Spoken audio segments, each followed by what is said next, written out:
That's okay. Well, just mention that TOPEC, they did take.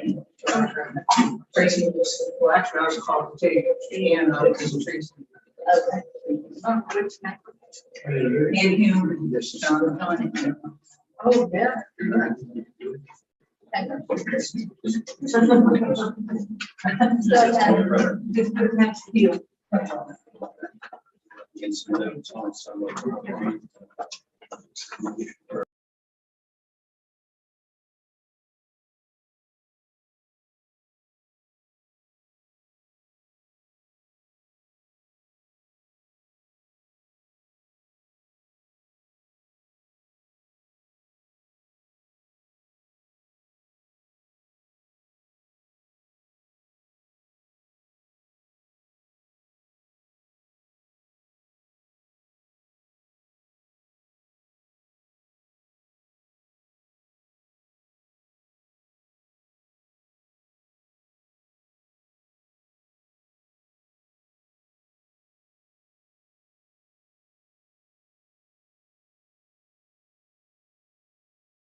All that'll go out in the packet.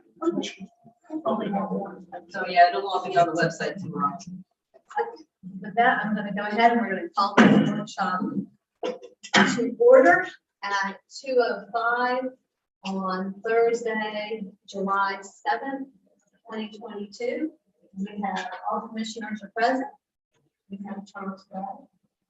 And Dr. Elections.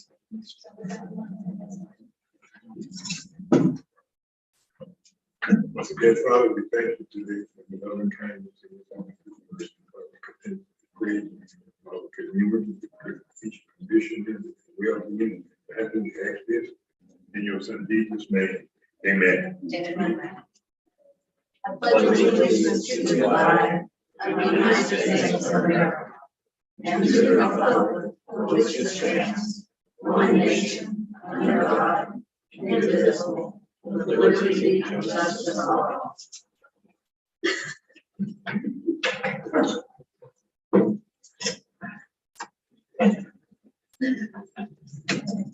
Mayor, thank you. So we're going to start out with the today is enterprise funds and natural gas, water fund, wastewater fund. These funds are intended to be self-sufficient, and we have some certain had some issues with that. We're going to talk about those today. We'll start with the gas fund, and we're going to lead that off with we have a guest speaker today from Florida Gas. Right? Florida Gas, you could. To talk about an opportunity for another bulk purchase. Then we'll get into the gas fund and other issues. Yes, it's Tom Jeffrey from Florida Gas Utilities, and he's going to be talking to us about hedging a certain amount of our gas at a locked-in price. And I'm going to let Tom, the professional, tell you everything all about it. But it sounds like a great deal. It's going to save you some money. Well, we'll see about that. But good afternoon, everyone. My name is Tom Jeffrey. I'm General Manager and CEO of Florida Gas Utilities. You all have been members of our organization for quite some time, and we purchase all of your natural gas for you, make sure it shows up when you need it, and handle a lot of other items for you as well, or assist you in many different things, such as the relocation of the gas main, the main road here, and various other things. So I'm here today to talk about what everyone has seen in their daily lives, and that's the high cost of energy. We see that every day when we go to the gasoline pumps and have to put gas in our vehicles. And you would, if you haven't already seen it in your electricity bills, you will soon, because most of the electricity generated in this state is with natural gas as the input, as the fuel source. And so, you know, with gasoline at the pump, that's related to oil prices. And as we know, oil prices have been way up, but so have natural gas prices. So I'm here today to talk to you about, what is causing those prices? Why are they where they are today? And what can we do about that? And so, this really doesn't have anything specific to do with your budget. This is a decision for you to make regardless of what your budget is or isn't. And also you don't have to necessarily do anything at all. Okay. You can choose not to lock in future prices, or you can choose to do so. And I'll go through some of the pros and cons on that. So, any questions before I get started? Or I can just go back and forth either way. But if you have a clicker, that would be great.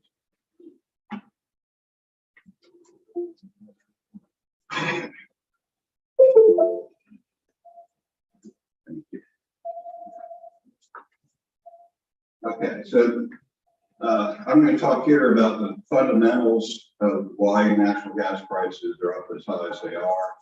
Where have they been? Where are they going? So, as everyone is well aware, that energy costs and inflation are affecting people in their daily lives. It's been estimated that typical family spending will be about $4,000 more just for energy in this year. And energy being what you pay at the gasoline pump, which your electricity and natural gas bills are from the utility.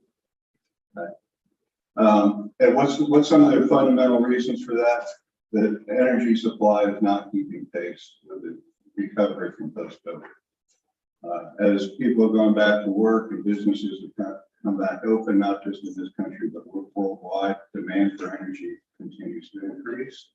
But our energy supply in this country has not grown as well. Okay? It has basically been capped. And we all have our own opinions as to what's causing that. I will be expressing to you what my personal opinion is. You all's opinion may be different, and that's perfectly fine. But our current administration, the Biden administration, has implemented policies that are favorable to renewable energy sources and not been favorable to fossil fuel energy sources. And that's perfectly fine. They have every right to do that. But the impact is what we're seeing now. When you don't allow more drilling, you don't sell new leases to energy companies, and most importantly, you don't approve any pipelines to carry that energy from the production areas to the market, then you have a supply problem in that you're not drilling to find new sources for natural gas and oil, and you're not being able to get that. Even if you were able to do that, you can't get it from the marketplace. Okay. Will that change? Will this administration change course between now and the next presidential election? I don't know. We'll see. So far, there's been no indication that they'll change course. Okay. So what we have seen is, and this is a little bit dated. I put this together about 3 to 4 weeks ago. Okay. National energy prices at that time up 100 to 260%. Now they've been up even more than that. Currently, they're back down into that range. Okay? But everything relies on energy. Food at the supermarket, they have to get food there, right? Like trucking and whatnot. So with energy costs up, then everything is in essence going to be up. So the average Florida family is going to pay between $3,000 to $4,000 more for energy this year. Okay. So this chart, I'm going to move over here and kind of show you this chart here. If you took whatever the price for oil, natural gas, and coal was back in January 2021 and said we're going to index that to 1, and then you track these prices going forward. If the price goes up to 2, that's 100% increase. If it goes up to 3, that's 200% increase, et cetera. Okay. And for a while there, prices didn't move very much. If you look at coal, gasoline, the blue line, and oil, they've gone up about 150%. Natural gas is red line, they've gone up 261% at that point in time in June. If you look globally, coal was 500%, 600% for European natural gas. The peak was 1,200% increase. So as bad as prices increases have been in this country, they've been even worse in other countries. Okay? Why is that the case? Well, this chart shows you on the left-hand axis is the number of drilling rigs. And what's a drilling rig? That's the well that's producing the oil and gas. Okay? On the right-hand side, the axis is the cost of oil per barrel. Okay?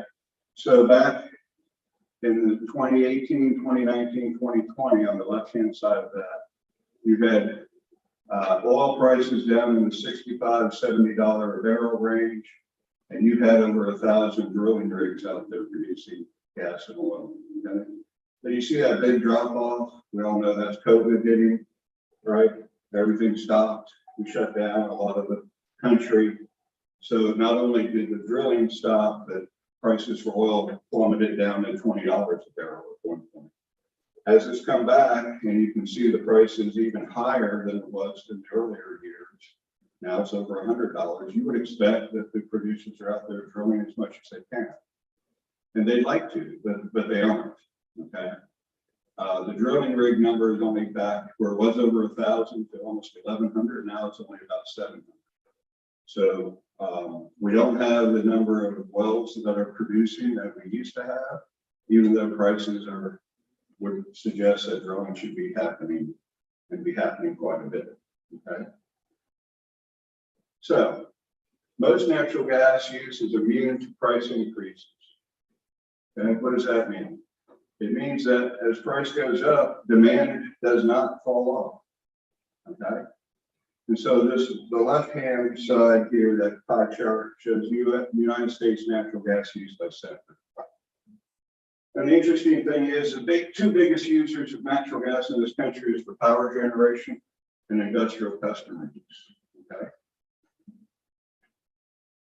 So in the past, electric generation had a variety of resources to generate power. They could use natural gas, they could use coal, they could use nuclear, they have solar, hydro, etc. Okay, in Florida, we had coal plants, we have natural gas plants, we have some nuclear and some solar, okay, in Florida right now. In the past, when natural gas prices went up, the electric generation guys, when it hit the equivalent price was coal, would switch over and start using coal. And so the demand for natural gas for power generation went away for that day, and that put a cap on prices. Prices stopped going up because now a lot of demand went away. Okay? Fast forward to today, we have almost no coal plants in this state. They've all been shut down for environmental reasons, right? They're dirty, okay? And they've all been replaced with natural gas plants. But now, when prices go up, the power generators don't have the natural gas. They can't switch to coal anymore because there's no coal plants in service. So they have to have the natural gas. So they will pay whatever the market price is, whether it's $5 per unit, whether it's $10 per unit, whether it's $50 per unit, because they have to generate electricity. They have to serve their customers. So does your natural gas department. They have to buy the gas because they have to serve their customers. So they also will pay whatever the market price is. There's no other option. What else are you going to put in the pipe and provide it to your customers, right? So it's a scary situation because there's no natural cap anymore to how high your gas prices are. We see, if you go back 1 month ago today, gas prices for this summer were going to be $9 per unit. If you go over to Europe, they're paying $30 to $35 for that same quantity of gas. If you go to Asia, they're paying $25 to $35 for that same gas. So where market being what it is, where it is people want to sell their gas overseas, right? So we have export facilities in this country. They are all maxed out, but we're exporting as much as we possibly can with the infrastructure we have. However, there's 2 more natural gas export facilities under construction. One will come online early next year, the second a year later. Okay. The right-hand side was oil. There is a natural hedge there, if you will, in the transportation sector. That is gasoline, right? So when the price at the pump gets high, you start adjusting your driving habits, right? Everyone does. You know, $2 a gallon, you're probably not worried about it. You're willing to take trips wherever you want to. At $5, you start to think about that. If it went to $10, you think even harder about that. Okay? So there is some difference between natural gas and oil. Another factor that is helping to support higher prices with natural gas is this is gas inventory. This is every year the utilities up north have to have gas in storage up in the Northeast and in the Midwest because the pipelines cannot handle the peak days on their own. They need supplemental sources of gas. So the utilities buy the gas in the summer months, put it underground in storage areas, and then in the winter months, they withdraw it right there at the market. Okay, so it doesn't have to come from the Gulf of Mexico all the way up to New England. Okay, that gray band that you see is the 5-year minimum and maximum. The last 5 years, how much natural gas was in storage. The solid, the dotted orange line is what the average has been. The solid red line is where we were last year. And this partial line, black line that becomes dotted is this year. We are on the low end of putting gas into storage. Okay. These utilities up north, they know they have to have this gas in storage before winter. So they're going to pay whatever the price is now to put it in storage so they can serve their customers when it's 20 below zero next winter up in the Midwest. So that's another factor that's causing prices to be high. Okay. So this is a month ago, okay? This is as of June 3rd, okay? And the price on the left is the price per unit that we buy in. And then on the bottom, it starts July 2022 and goes all the way out to November 2026, okay? Now these are what the prices were on the Nymex futures market. What is that? That is the trading mechanism that we use in the energy industry to track what we have, what companies have actually committed to pay for gas in the months that you see there.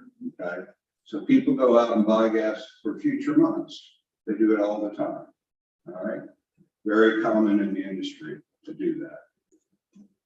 What you saw was this summer through the winter months. So July 2022 through March of 2023, those future prices, and these were real contracts people actually entered into, were over $8 per decatherm, which is the unit we buy in. Then you see it drop off, and in 2023, 2024, and beyond, you see it down in the $4, $5, $6 range. Okay, why is that?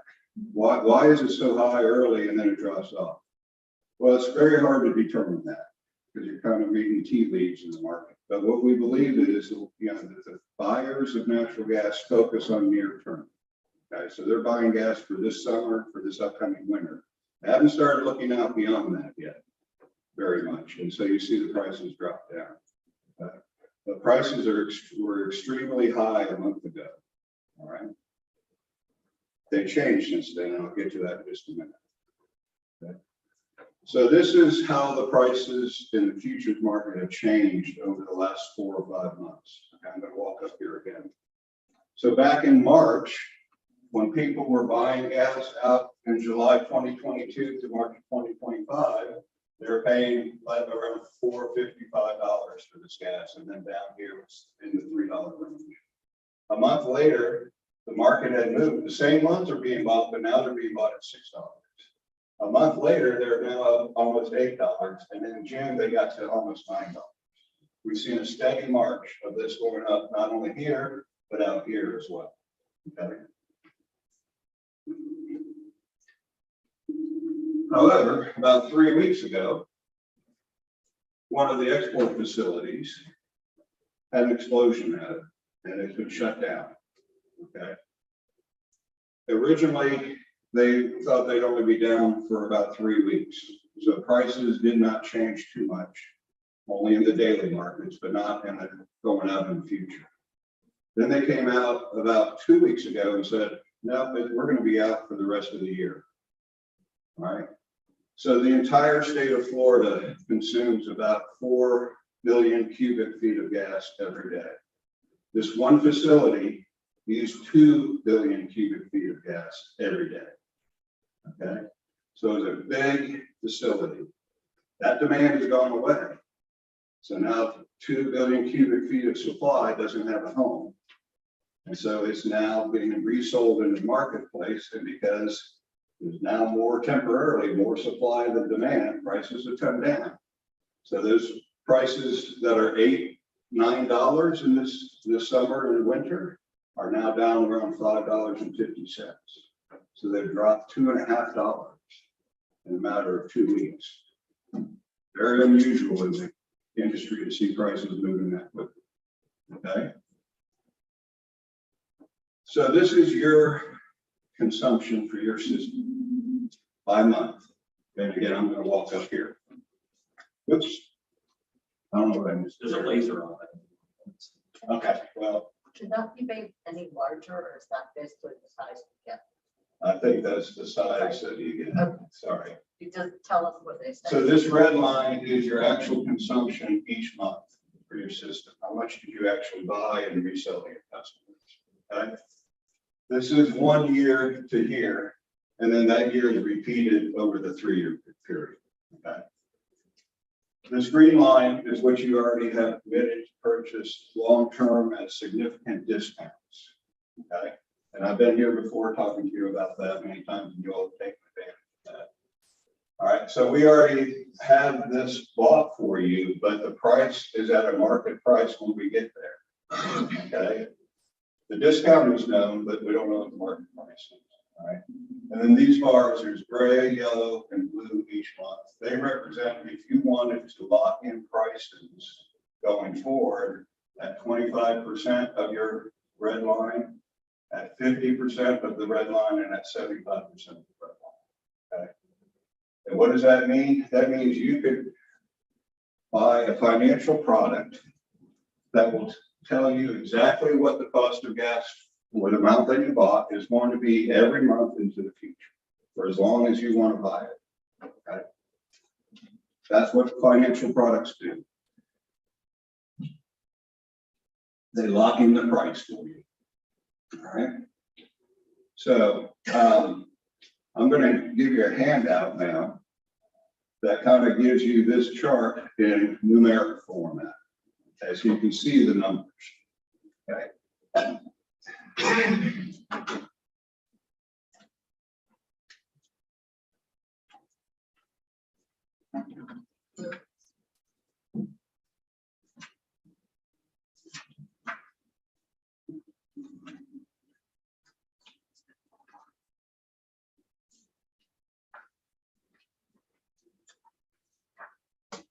You like one? So let me explain what you're looking at. Okay. So working from the left-hand side of the page over to the right-hand side. The first column is month, starting August of 2022. We're in July already. So if you want to buy a futures contract, it's for the future. So you can't buy one for July, because we're already in the month. But you can buy one for next month, all the way out as far as the market will go. Okay. The second column from the left is your actual monthly consumption, month by month. And then each 12 months is then duplicated year over year. Okay. The third column that's highlighted in blue is the Nymex Henry Hub price as of the close of day yesterday. Okay, so where you see, oops,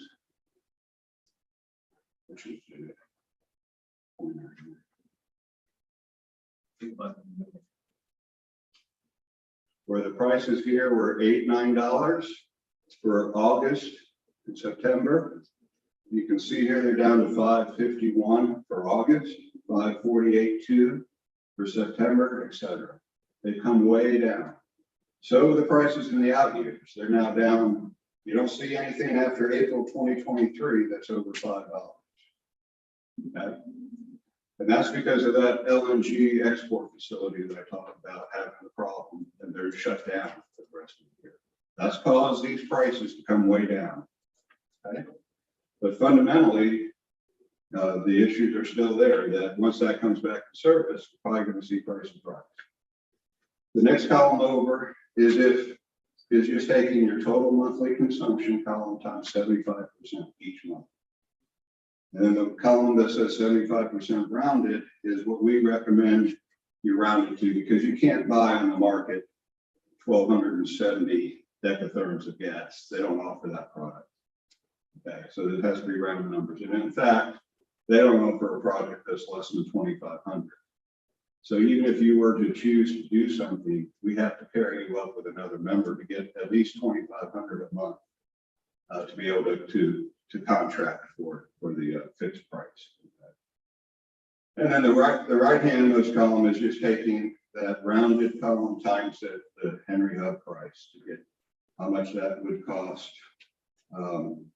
for that month's quantity of gas. Okay, so when you go down to the bottom of that, under this 75% hedge scenario, what it says is, if you wanted to do these quantities from August 2022 through March of 2025, you would in essence be buying 59,800 decatherms of gas. And that should cost you, if these prices don't change, and believe me, they change every second of every day, that would cost you about $285,000. The average price over this entire period would be $4.76 per decatherm. Not the $8, not the $9, but the $4.76. Now, that would mean you know what the price is for 75% of what you need. The other 25% would still be bought at market prices. If market prices were at $9, and this is what this assumes, that's what that line item that says market volume is. Okay? So you would buy almost another 20,000 decatherms at $9, cost you about $178,000, but the overall average price would be about $5.82.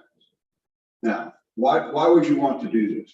Why would you want to lock in these prices? The primary reason would be this. These prices have been extremely volatile. We don't know what they're going to do over the next couple of years. If you share the opinion that I shared with you earlier, that this administration is not going to change course and incentivize more drilling, more pipelines, etc., then until the next presidential election, we would expect to see pressure on prices go up. Right?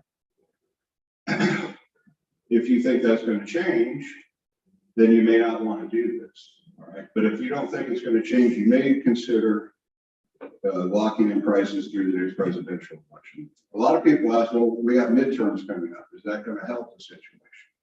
My answer is no, because the midterms are Congress, the House of Representatives and the Senate. All the agencies that dictate energy policy fall under the executive branch. So Congress, even if it goes Republican or even larger Democrat, doesn't impact that. It's the executive branch agencies that control energy prices. There's energy in this country. Okay? So so you're not necessarily wanting to lock in prices because you think this is as low as it's going to get, because no one can tell when is the low point going to be hit, right? But what you want to think about is, if I'm selling gas to my customers at 58 cents, you bill in therms, 58 cents a therm, because these are $5.80 gas on average, right? If you did 75%, can my customers afford that versus the gas cost being at 90 cents or $1 or $1.20 Plus. Oh, yeah, this is just the cost of the gas. This doesn't include the cost to get it here, right? And other costs that are incurred along the way. But that's what I recommend to all of the cities that are members of us is, if you think that this is a price that your customers can bear, where they're not calling you up every day complaining about how large their bill is, then that would be the consideration that would indicate you should do something. Okay? Now, the second page of this is the same information, but just looking at hedging 50% of your volumes. So instead of 1,400 a day in the summer months, or not a day, a month, and 2,400 in the winter months. You now have 50% looking at 900 in the summer months and 1,600 in the winter. And you go down to the bottom, now your overall average, instead of being $5.82 would be $6.91.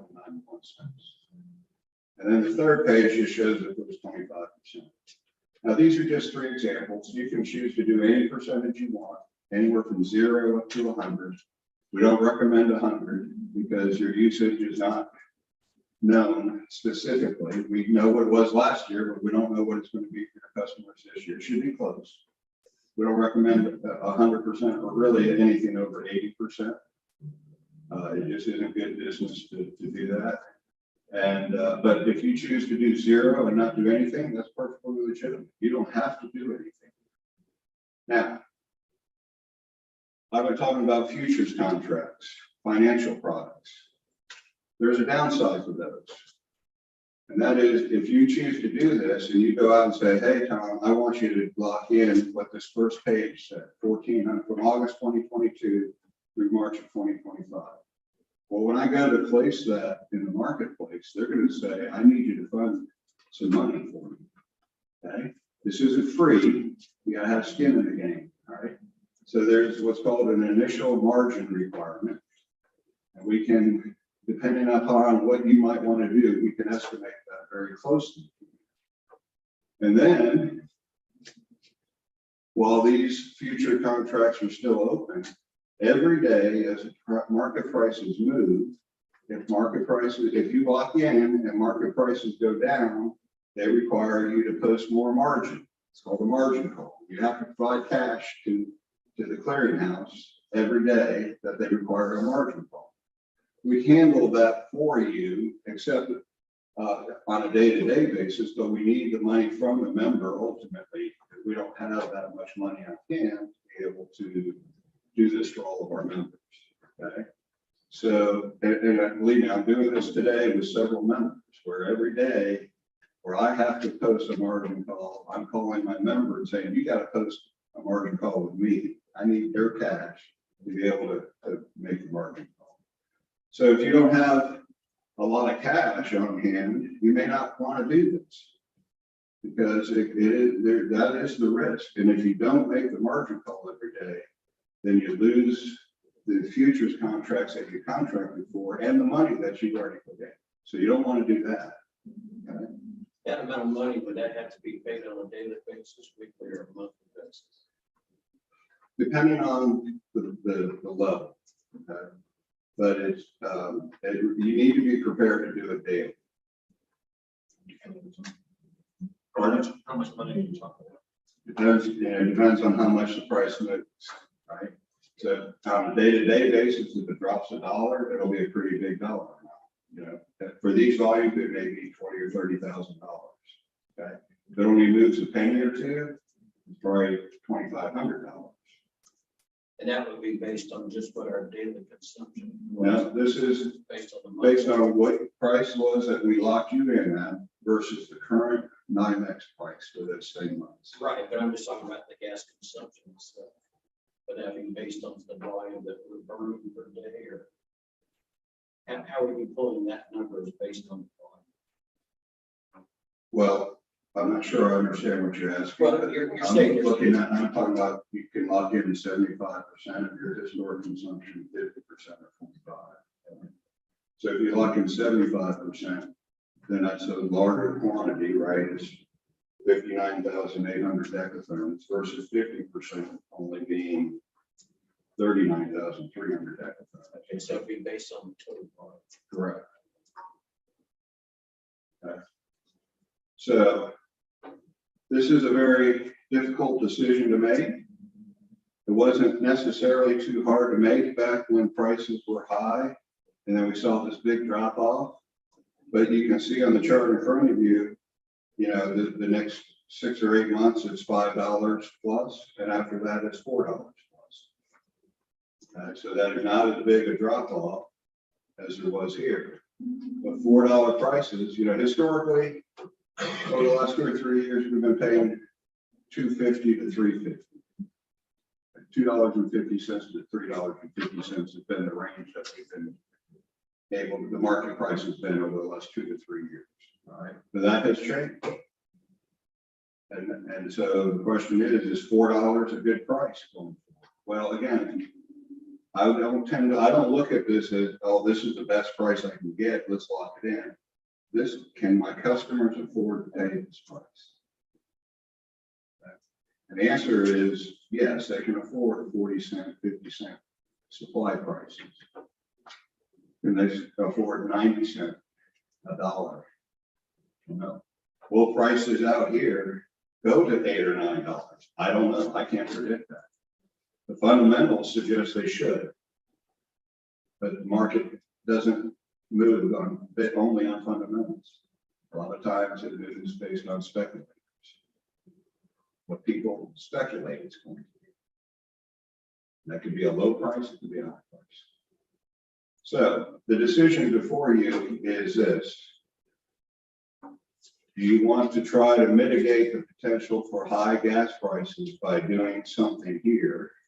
And if you do, at what volume do you think is appropriate to do? Is it 75%? Is it 25%? Is it some 60%? And what time period do you want to do it? I would recommend currently that you focus on this April 2023 through March of 2025 period. That those $4 prices are good prices. The early months, as you can see on your chart, are in the $5.50 range. They could go up, they could go down from there. I can't predict that. Fundamentals suggest they should go up, but that LNG facility being offline is why it's come down, and it's going to stay offline. Will it go below $5.50? I don't know. It's been last couple of days been in that same area, just bouncing around a couple of pennies. Questions? Commissioner, yes, Commissioner. Sure. Thank you very much. So, when do we need to make this decision? You can make it at any time you want, but you'll need to know what the current market prices are for when you want to make that. So if you have, I think you have a meeting next week. If you wanted to take action at that meeting, I would provide you the same kind of information with updated pricing. That changes daily. Is that right? These numbers change daily, They change every minute. every minute. Okay. Right, because I have one question. Yeah. Okay. So listening to all this, I have kind of a global response. I mean, obviously, and I'm sure Mr. Frank has this question, to make a decision, we would need our gas department to tell us and our city manager, can we afford this? Because you mentioned the money. And then, so one thing that's confusing me a little bit is this the same structure of the contracts that we've done previously? And No. that because I don't remember hearing about margin or cash up front. And you don't have that with what you've done on the what you've done is entered into long-term 30-year agreements. Right. Okay, at prices where we don't know what the market price will be, but we know how much discount you're going to get off of that market price. Okay, because right, we seem to be talking about two different things. So for a long-term contract, as prices go up, we're getting a discount, but we don't know what price we're going to pay. Here, this seems to be talking about locked-in pricing. Correct. So do we know, is there a calculation for these long-term contracts that we have? Like you're saying we should hedge maybe 75%, but if we have long-term contracts, does that 75% represent? 75% of our whatever is not covered in the long-term contract? No. So the thing to understand is that long-term contracts are totally independent of this financial. Okay. No, I know, So but if you choose. we're locked into those, Correct. for a certain volume. Correct. So I guess what I'm saying is, if you're saying hedge 75%, is not 75% of our total usage. Would it be 75% of what we don't have a contract for? No, this is 75% of your total usage, okay? Keep in mind, this green line, if you do 75%, that's this blue line, you'd be hedging more than that. What that would mean is you now know what the first of the month price is that you don't know today for your prepaid gas. Okay, so let's say November 2022, you locked in at the price on the sheet here, $5.60. Your prepaid gas now would be $5.60 less your discount for the month of November. So the Because right now, discount- you don't know what that first of the month price is. It's whatever it is when we get there. Okay. And now if you do the hedge, you can apply that hedge to those volumes that you've already committed to. And now you know exactly what your price is for that volume plus a little bit more that we haven't even bought for you yet. Okay, well, I have to say you just lost me, so I want somebody else to try, but I So do. this is kind of locked in. So what you're saying is, we know exactly what we're gonna pay. There'll be no fluctuation in the price we're gonna be paying if we lock in. That's right. If we continue on the current course, that could bounce up and down and we have no guarantee. Correct. This gives us a guarantee like locking down a mortgage, a Correct. 30-year mortgage. You know exactly how much it's gonna be, you know exactly how much your interest rate is. That's right. If we stay on our current course, we're not gonna know that. It's gonna bounce depending on what the market's doing. All you know We right still get a now, We discount. still get our Discount discount, on this. but we could get a discount on $8 as opposed to $5. that's the exact point. Does that help, Commissioner DeVito? But if the price goes up over a bucket, we have to help you pay. No. No. What's the, No. because So the party who's taking the other side of this transaction, because it's two parties, right, a buyer and a seller. They have margin calls too. So when prices go up, they have to put money in because we actually will buy the gas at market price. This financial hedge will give us cash back and get us down to what we bargained for and locked in price. Okay, so This price here can go down, you know, I mean, we're gonna lock in, say, $5.60. The next day it could be $4. that's correct. But that's. it will hurt. Yeah, but. Well, and then it's- again, but if you're that's- trying to get the lowest price, then you wouldn't want to necessarily do that today. If you're trying to make sure you lock in a price your customer can afford. And that's my because- question. You're saying that, you don't see the prices that we have now, $5, I guess it was in March. Correct. 2023, it stays at about $5. And you're saying that we have this company that we busted, not gonna be up until the very end of the year. Correct. And that's what's driving this cost right now at $5. That's right. So you're suggesting, not saying you tell them, you're suggesting that maybe we wait and lock into this a little bit later, because we're gonna get these good prices. Am I Well, hearing this right? But we would have That's to lock in. almost right, okay? You can choose to lock in April of 2023, let's say, starting that month through March of 2025 only. You can do that today. And if these are the prices that I go up, these would be close to the prices that they are today. Now, that doesn't do anything for you until you get to next April. Then you'll know what that April price is. Right. And you'll know what May price is, et cetera. But at this Or you can current, wait and do it later, okay? but at this current rate, this is where we sit today. This would change tomorrow. So if we lock in though, we have to lock in, like we can lock in today for April of 23, Yeah. correct? Well, but it's not at this cost. Today, yeah, it would be right now. Well, Even today. This is as of the close yesterday. Yes. So today prices have changed, but they So haven't we been. lock into whatever. Right. It's at the time that my staff makes the phone call to the person and they are looking at the market and the counterparty and everyone agrees at what the price is. But we have to make, I mean, if you change it, also. You anticipate that facility coming back online at the end of the year. You And don't the show new a one spike, being built coming on at the same time. you don't show a spike in prices. Market hadn't taken that into account yet. And the question is why? And I don't know the answer to that. They know it's coming back online. They know it's 2 billion cubic feet a day of gas needs. They know the new one's coming online that's being built right now. They'll know how much that one's going to need every day, probably about the same.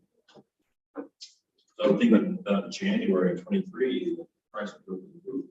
And it could, But we If feel they like, actually go. So it'd be advantageous for us if that actually. Is that, it would be advantageous. What are we operating at now? So the price, yes. Bill, you just got the supply piece with about $8. About $8. Okay, minus our, and then we got our discount. Yes, Okay. on the quantity you committed to, yes.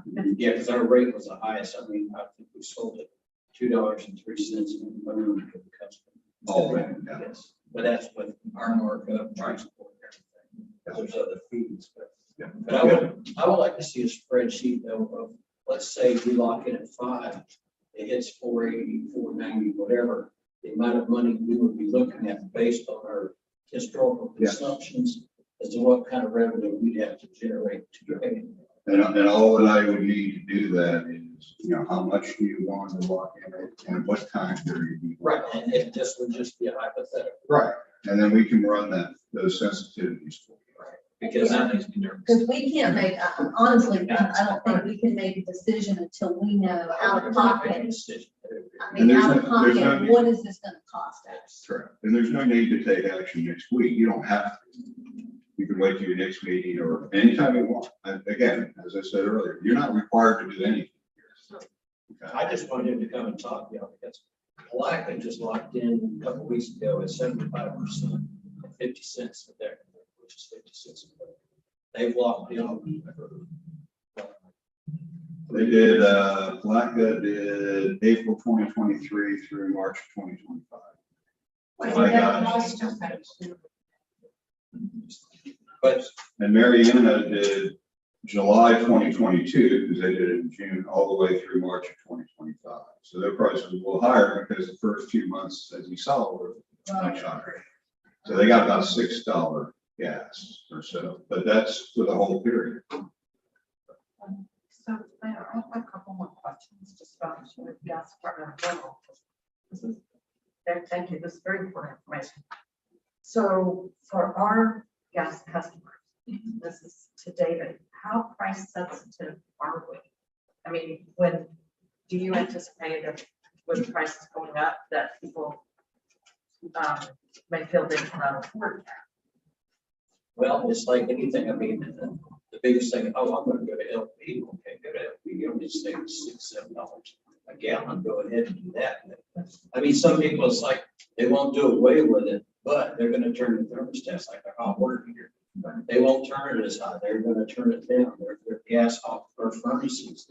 They Right, won't. and then again, comparing us to other customers or to Blacka, are we mainly residential versus commercial? Malacca's probably 30% commercial, 70% residential. We're about 97% residential, 3% commercial. We only have 100 commercial accounts out of our 1,400. And a lot of those are just, they've got a commercial dryer or something. As far as major resident or commercial, we only have 10 accounts. And that's it. Right, Most of so them are residential. But really what they're gonna do is they would back off usage. I mean, they're not gonna go buy a new dryer, an electric dryer, because all of a sudden the gas is like, you know, but there's a lot of them. There's no They're gonna alternate fuel yeah, they're gonna source that they go adjust. to that'll be cheaper than natural gas. Yeah. However, when their bill goes up, they're gonna call and complain about it. well, They're good. and that's my fundamental question. And I think you just answered it, and then I have one more question for you. Natural gas is going to continue to be cheaper than electricity. Yes. Well, it has to be because over 75% of the electric generation in the state is done with natural gas. Right. And it's not efficient. So you need 3 units of natural gas going into the power plant to get 1 unit coming out of electricity. Okay, so we're still gonna beat it. And then this is a question I've been meaning to ask David. That customers have asked me, and that is, how do public utility gas prices, retail gas prices to the consumer compare with the private utility? Or is that I something? have you that, can answer? I prepare that all the time, so I have that available to you. I don't have it with me today, but I can get it today. You compare very favorably. Right, because I would like to see that, and I think I know there's some customers who would like to see Sure. that. That's great. We do that, especially when we work on rate studies.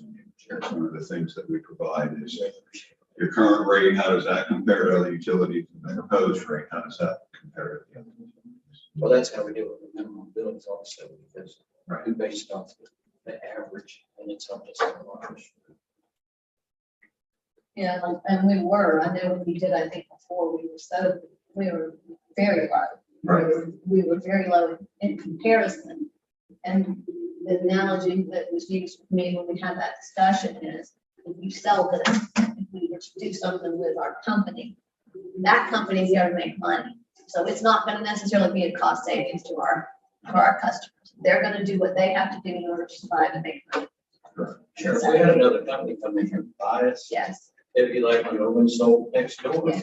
and they all went to the wall, and they said, you don't like it, too bad. too bad. They could care less, they had no ties like Judy and a lot of y'all do to certain people in town. They're the big guy moved into town, too bad. And that was what was shared with me is that why aren't you trying to be competitive? Because they're gonna be very competitive. We're still concerned about our Yeah, customers. Well, absolutely, yeah. because we are. I worked in those companies for almost 20 plus years, and they're not worried about their price being competitive with others. They're worried about making money for the shareholders. There you go. You said, it. We're just. They used to work with fire. yeah, I worked on power company, so I about it for 3 years. I mean, they say, we want to make sure we're competitive with everyone else, but when it comes, push comes to shove, they don't care. Am I making an appropriate return for my shareholder? If I'm not, I'm going to go in and seek a rate increase. And I don't care if my prices are already higher than anyone else's. Because they're not gonna run into them at Winn-Dixie. That's right.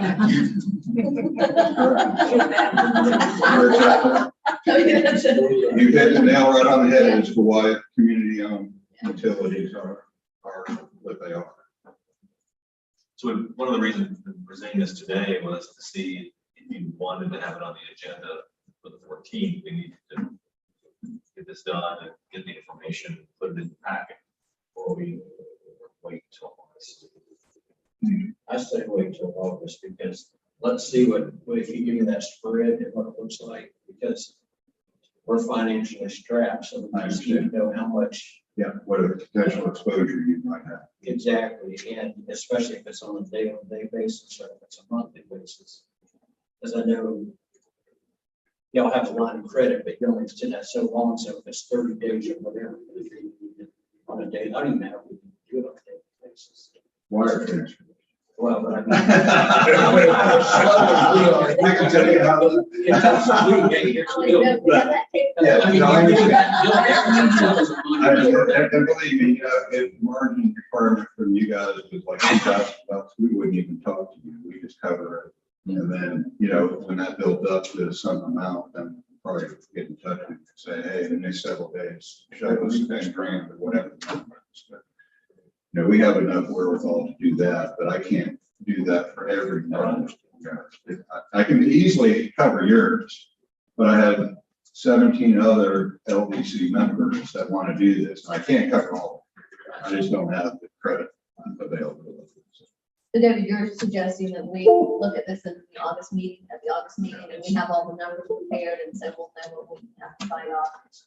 And I Will you can, be giving the same presentation in August? if you need a presentation or want me to come back, I can come back. I probably would not go through this again unless you wanted me to, and just I focus. just think general public would need to And see. over. And that's fine. Yeah. I can do that pretty quick. The reason I asked to do it in a workshop, as you see, it's been about an hour. It takes a long time. I have a lot of questions. It's not easy to understand, but this is very complex. And I'm simplifying it for you, believe me. And I think if you give an overview, Sure. if you just give us an overview, that would be. Be happy to do that. I have a question. So if he's going to do an overview, would it be possible to include his PowerPoint in our agenda packet at the appropriate time, Sure. so that somebody. I would have it available to you while I'm next week. It As goes long as out Tuesday. They don't call Charles on the nest request. As long as they don't call Charles. The only thing that I would not have well in advance would be this type of sheet with current prices on it, because Right. the price I give you in advance for that won't be anywhere, may not even be close to the price today that we're talking about. And that's, Mayor, are we being, this is new, right? I'm sorry, I don't think that. If you look at This my is, section, yeah, I mean, it's right there. It's it. So if anybody. Yeah, right. They wanted you to go watch it. I mean, we could let people know. Yeah. And the that prices this will has be out. been, this is It's on the, it'll be on the website. okay, Okay. but Jocelyn can let people know. Thank you. Do we have any other questions of Mr. Jeffries? Thank you very much. Thank you, I appreciate Appreciate you allowing me that. to come and be here and put Very me first educational. on the agenda. Very As well. educational. Thank you very much. Thank you. Thank you, Tom. All right, so now we're gonna go through, in these presentations, we do revenue and expenditure. Revenues are just a projection mostly based on current year. We may have increased the water fund a little bit, to show you. I just put my the strategic plan slide back in there. Actually, natural gas would fall under our infrastructure, ensure city infrastructure meets the needs of the community and can handle growth.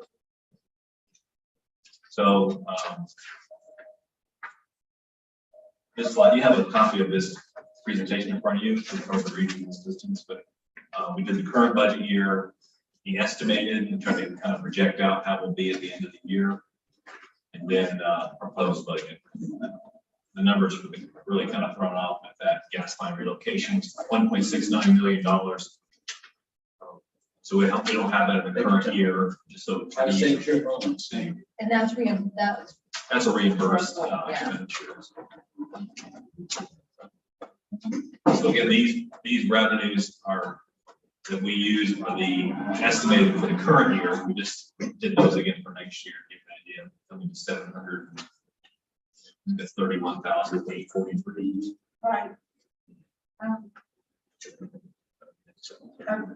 Charles, 478 is a lot more than 406. I was trying to calculate all that. So if you look at the middle column, estimated, and now it looks like we estimate we'll have 478,655 in revenue this current fiscal year. And is that based on the higher prices that we're expecting to charge? I think it's just based on the trend over the last 8 months, and then Jody kind of projected out what we think it'll be to give us an idea of what's set next year. So that's for reference when we look at our expenditures. And again, very like all the other budgets, very little change in the coming year, but we expect health insurance to change, to go up. Just look at any projected changes. Dave went and kind of anything. A lot of it is a huge budget. At the end of the day, we're looking at being on the good side at the end of we should show that $54,100 instead of being in the red. So that's our early projection. We'll keep tweaking this, monitoring this. So the corrections you made last fall, we adjusted our feed. Was very helpful, moving us in the right direction. And then it's really Dave's feeling rather than try to add another position, which we need just to train somebody for potential retirements. We just want to start creating a fund balance. Just a little general fund, $8,000 in place. That was one reason why, I wanted Tom to present this, because if it worked out, we could start generating, because we don't have to pass that savings on to the customer. If we want to give them 50% of it, 10% of it, whatever, we start building up the revenue for it. But, I make it, you're going to take it, because like you're saying, if we're not meeting our 33% of paying office staff, we've been falling short. So it's not making more than just cover that, but at least put us in. Yeah, that fund for gas, and water and sewer have had trouble paying, what we call the administrative transfer. So our first step is to get to where they're covering all the expenditures. And the goal will be to build up a fund balance so we can offer an incentive, like if you buy a water heater or a dryer, you know, we get some utilities do a cash back, you get $300, $500. We don't have the ability to do that unless we build up a reserve. This is moving us in the direction. Then you want to talk about the installation fees? Well, you know, right now, if you want to be a new customer, it's a $250 service charge. For a new service, it's $50 deposit, $50 administration fee. And that $250 is just covering the parts, the cost, there's no labor involved. Well, right now, that's about $412 for the general wake-up parts. You do a simple service up to 100 feet. Still, once again, there's no labor involved. Everybody goes, oh, why are you so high? I said, they're cheap. I'm not charging a penny for labor, but I'm just covering the cost of the parts. It costs, there's no markup. But that cost now is, like I said, it's about $412 for just an average service. And then, you know, the prices are going to keep coming up. But, you know, it's not going to have a variable charge changing every month, but I'd like to see it go to at least 400. I mean, I feel sorry for the customer, but I'm not making any money. That's just breaking even. And if it's a customer that's putting in a generator that's going to produce about $5 a month in revenue, it's going to take me a while to make any money. To recoup that, yeah. So, and most of our new services are generators only. And this would be all new, this would be all new services. Yes. What is, a comparable city to ours? What typically are they charging for that? Do you have any idea? Palatka would be close to us. They have double the customers and only a tenth of the area, but they're just mass congested. And they're comparable about the same, but they charge labor. They have a different way of spreading things out because they have a monster cash reserve. If you want to buy an appliance, we'll give you a gas appliance.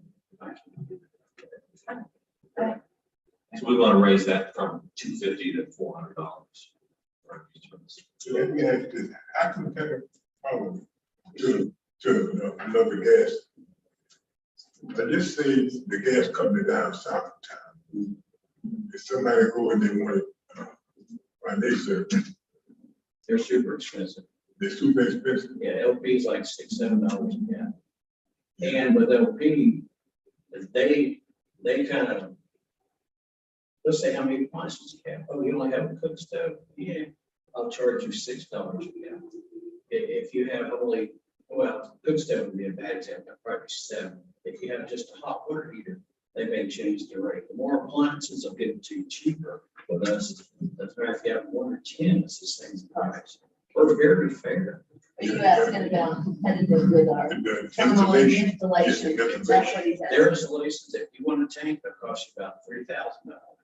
So, you know, our $250 versus their $3,000, they know you to do it. They're super expensive. I've never heard of anything that charging. I mean, when you bring your car in, that change. It's Okay. included, yeah, that's part of the, that's how they. I mean, that's really how. Oh, like, You have to wait if I'm charging $75 an hour, the average service may take 5 hours, and that'd be the expensive.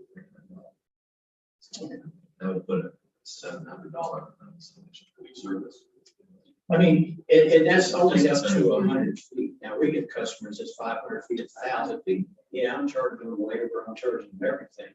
It's just, these prices are based on the general service, which is 80 to 100 feet.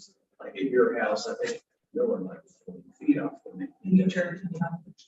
I think back then, I think it was free. We were doing free. I mean, we have tried to help the public a lot, but it comes to the point, I don't have any more money. I have to do it. I'm sorry. And this is an enterprise fund, it's supposed to be making, Commissioner DeVito, did you have a question? I do, and, you know, we're talking about the customers we have, and I know I've asked you before how many, and I'm sorry, That's all right. I don't remember how many customers we have, you just said it's not About enough. 1,400. Okay, and we go all the way to Palatka. We start in East Palatka, the power plant, we come to Crescent City, and in Satsuma, we go out to Palatka. Okay, so my question is, what I really haven't seen, and Ralph and I are gas customers. I don't see that Crescent City Natural Gas does a lot of marketing. Maybe we have new people moving to the area. And when I meet new people, they ask me a lot of questions about garbage pickup and all kinds of questions. Nobody ever says, can I get natural gas? So kind of one of my questions is fundamentally, is there opportunity if we did marketing to maybe convince people that don't have gas? Because I know in Crescent City, we have what, 4,500 households who are garbage customers. So I'm not sure what our percentage is customer base wise in Crescent City, how many are gas or electric or LP. Right, but there's, and I don't know, I mean, you said we have 1,400 customers, basically from East Black down. I mean, I don't know how many households there are from East Black down. I think our population is what, about 15,000, but I don't know how that translates into household. So I guess my question is, do we have any opportunity in marketing to increase our customer base? Because it sounds like we need to increase our customer base. FGU offers that, but it comes with a cost. And I mean, a lot of the bigger companies, FGU does everything for them. I mean, there's so many things that have to do with public service. We'll be here next week for really, hoo-ha, but so I'll be dealing with them all week. But the big companies, they hire them, they do the work, and pass the cost on the customer, and they don't worry about it. Right, but I mean, can we do our own marketing? Well, we can do a mail out. I mean, I have to go to the post office and see if they'll give us general addresses in certain areas, because we want to mail out anything to somebody who doesn't have a license. I'm not for extending anything. There's a line in your front yard. Hey, you don't have gas. You never think about it, but we could do a mailer, something like that, just a general, just like what you do with cable TV. They send you this stuff, Right, but you're saying the only people we consider eligible, and so are people who have a physical line in front of the yard. Running in front of their yard. We don't want to do any main extensions. I have a contractor that's cussing me out, wanting to sue me because if you're going to run a gas main out there to the 200 houses I'm going to build, and I want a 2-inch main, I figured out about $200,000. I said, ain't going to happen. What do you mean? You're going to do it? I said, that's a third of my budget. I said, it's not going to happen.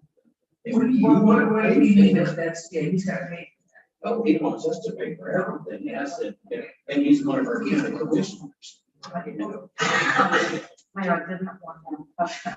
You mentioned that Black Temple, they have a big reserve and they will pay for people's appliances.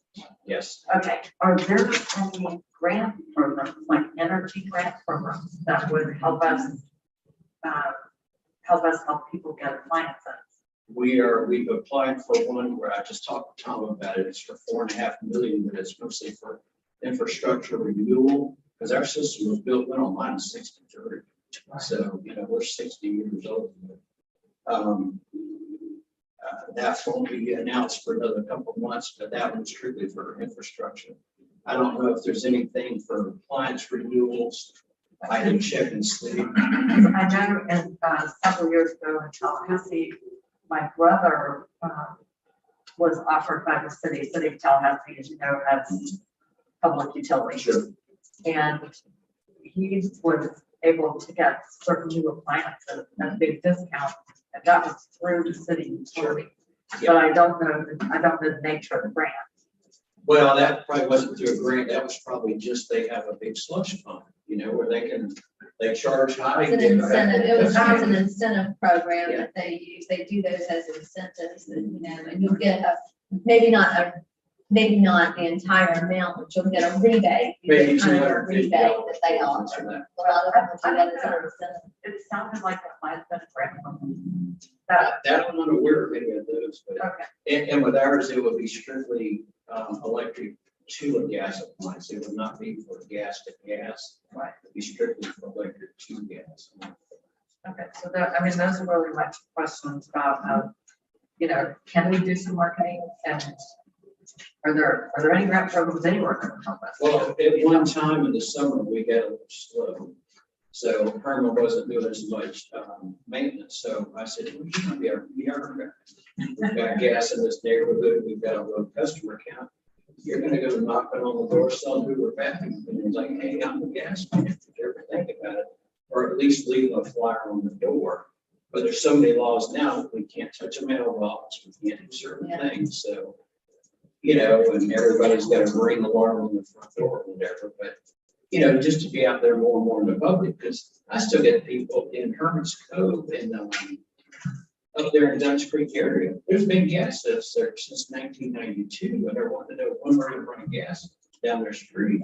It's been there 30 years. Maybe you can even do the door knockers, and you just hang it on there, and Carmen doesn't have to really interact with anybody, it's just, hey, it's available. Sure. It's available. And if they ever come into the main office here to start their service, I know it's got gas all over the place in there, so you know that the gas is available, so some of that, but, door knocker, maybe if that's something that we could look at. Sure. Mayor, Yes, that's it, because I noticed since we talking about advertisement, these TV companies, they sticking all on your crepe myrtles. I got some of them, I come home. Crazy. I come home one evening and this new company trying to get me to convert to their company. So I heard somebody say, they want us to put it on the mailbox, but they sure put it on the crepe myrtle. They'll put your credit card, and they're gonna give you a $200 Visa card to charge you $150 more than you're paying now. Right. You're exactly right. Yes, ma'am. All those phone calls we get all day long, what you buy something. I don't think a knock at the front door would be very welcome. Well, a lot of people, they may be sleeping during the day. Well, yeah, because I know people that work at night. So I think maybe something that hangs or whatever would be a good idea. Yeah, and that's all it is those door things. Those door And it may not even be the doorknob, because nowadays, somebody's trying to break in, they shoot through the doorway, just slide it in the crease of the door or whatever, everyone touch the door. Yeah. Wherever. We live in a strange world today. I think. We can also increase our social media. Well, we have a Facebook page too. So, well, I mean, the city said, yeah, so. So, Would you go with the water bill? That's a possibility as well. But that's only to Crescent City, Yes. and we go farther north. The only other question I have is, like Hermit's Cove, is that a winners association? I don't think so. It probably was at one time, but I don't believe it is anymore. Because I'm just And saying, we have a pipeline that comes to. That's where the gentleman that's custom house went to 200 homes. It's on the other side of the railroad track in Hermit's Cove, all that St. John's River Estates or whatever. Well, as soon as he decides to pay for that, what he's a contractor. Yeah, and he keeps throwing it in his face. I'm a county commissioner. I said, oh, I didn't know it was a county project. It's not a county project. And why do you keep saying you're a county commissioner? And I talked to Bill. I said, has the county got a board of ethics? Because yes, we do. He says, you must have been talking to one of our commissioners. I said, yes, I was. Okay, let me ask you this. Where are we, as we go, let's get back on to where we are with this budget right now. So what's happening to us currently with these prices, that this elevation that we really weren't expecting when we set this budget last year? Where are we looking at? We're going to be at the end of our budget year. You look at the natural gas purchase line. Yeah. We budgeted 150,000. I know We it. expect to get 229,000. I know it. So we took a shot at 225. And 225 is a reasonable price because, you have to buy it, but you get money back because it's not a one-way. Right. It's not a one-way throw out. It comes back, so, that's the thing.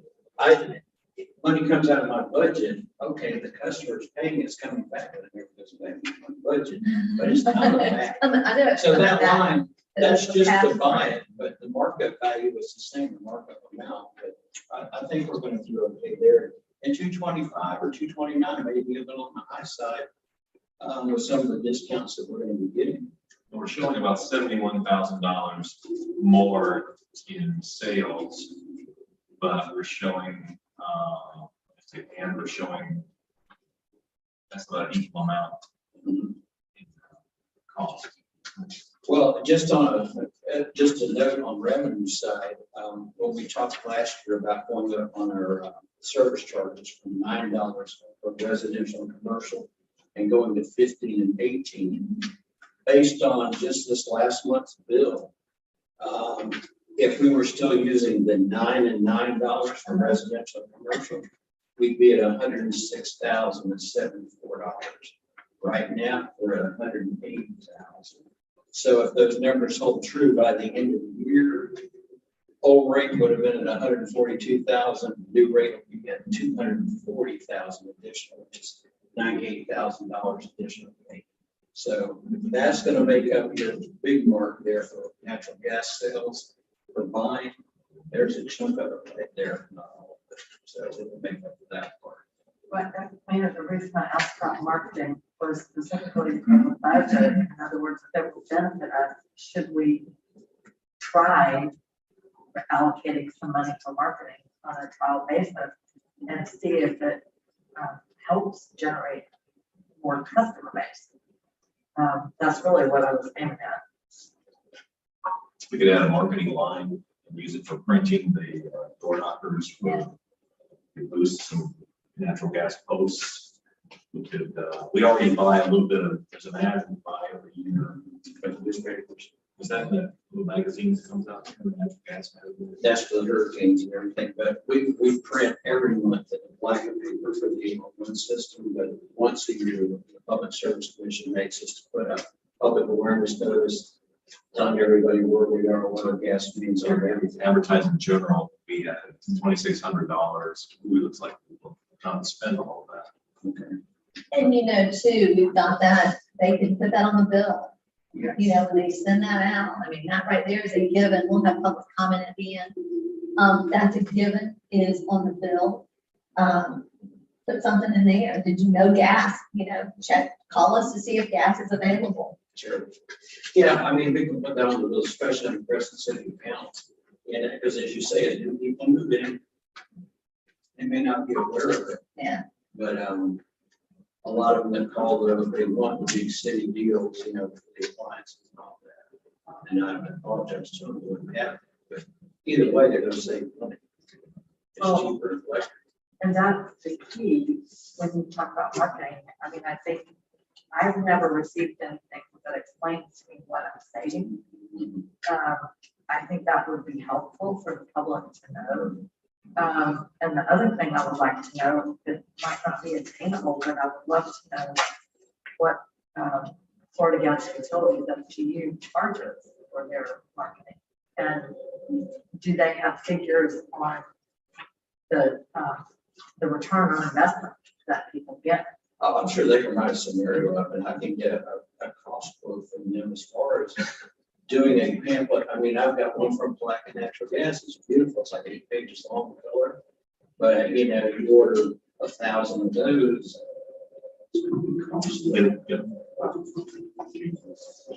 Sure. I think the biggest, I think for me is making sure that, because this is an enterprise, is that we do our due diligence. We do everything we can to make sure that you're in the black. We're not struggling. And we'd like to see it, at some point get to that point. And if that means for those hookups, that is 400 still doesn't cover your cost, we need to be able to cover those costs. The city, especially in this small community, we can't fund that necessarily. So we've got to figure that out. That's where I'm coming from. Commissioner Kavita, did you say you had another question?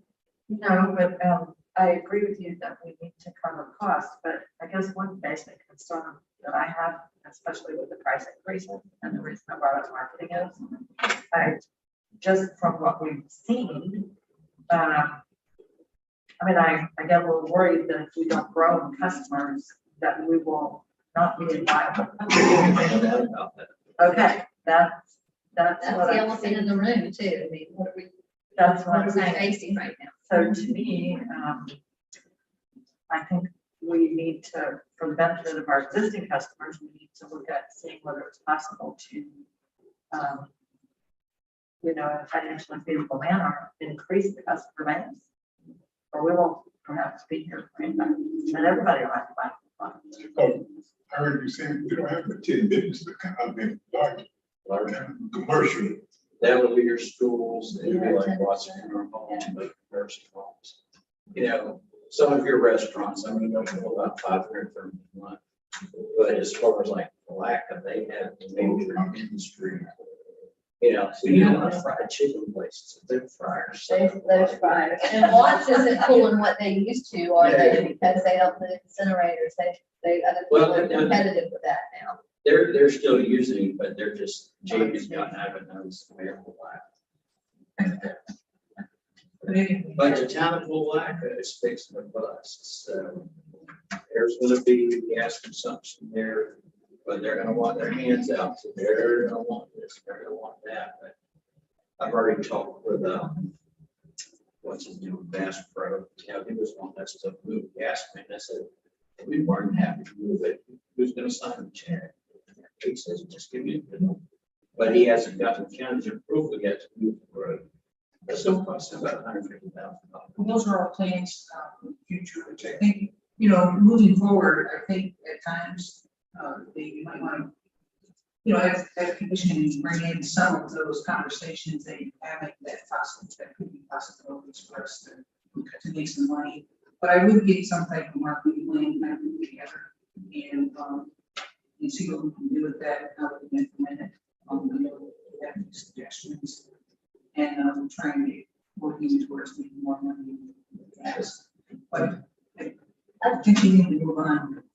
How successful we was when I was last time we tried to mark up in, San Mateo. The horse landing. Yeah, horse landing. So, I mean, a lot of those houses sell every 6 months, they sell, so they get somebody new in there, but we did a doorknob campaign there, like 500 flyers out. We made over 10 people.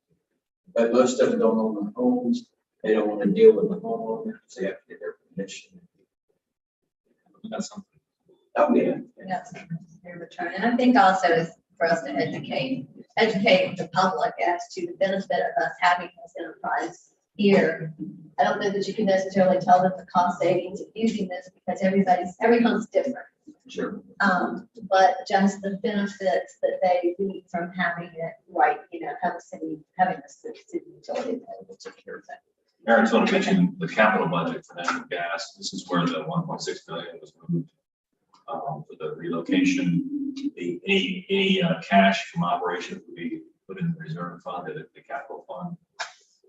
Then under expenses, again, the 1.69 million. I put a new pickup truck here. We want to put that in a better place. It's on time. That's good. Yeah. Jody just still had it over here. And then we do have a bond payment, principal payment. Comes out of $29,000. And you're not putting in for any additional, I know Herman has had some, I don't know how close is he to retirement. He doesn't want to retire, wife will kill him. Gail still working harder, but I just know that is everybody's not in line right now for retirement. No. Okay, that's all I need to know. And Herman's doing okay. I mean, he's still like duty, but with his job, he's not out digging ditches or anything unless there's a major emergency. So he's okay. Okay. And I think by him working. Okay. So one last question, does this budget have an additional position at this time or not? No. Okay. That was just- all right. Besides, just add to the fund balance. Right. Better than fund another position. And I don't look at retiring before this next project is done and not get this done for the year because, it's a slow process and I'll be 67 by then. So I can- Oh, you gotta be 70. Yeah, well, they say, I think 67.5 or 66.6, but not necessarily give me a whole lot more, they have to get a whole $400 a week. Right, that adds up. It adds up. That adds up. Buy daily gas. Because of building. Thank you very All right, thank much. you. Thank you, Dave.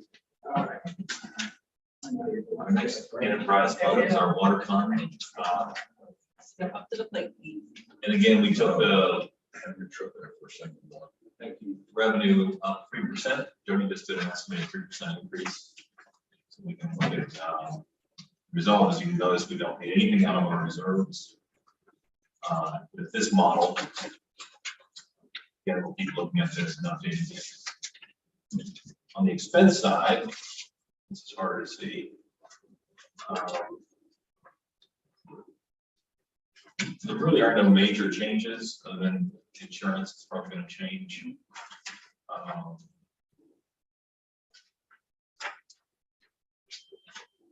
So there's several forms of insurance.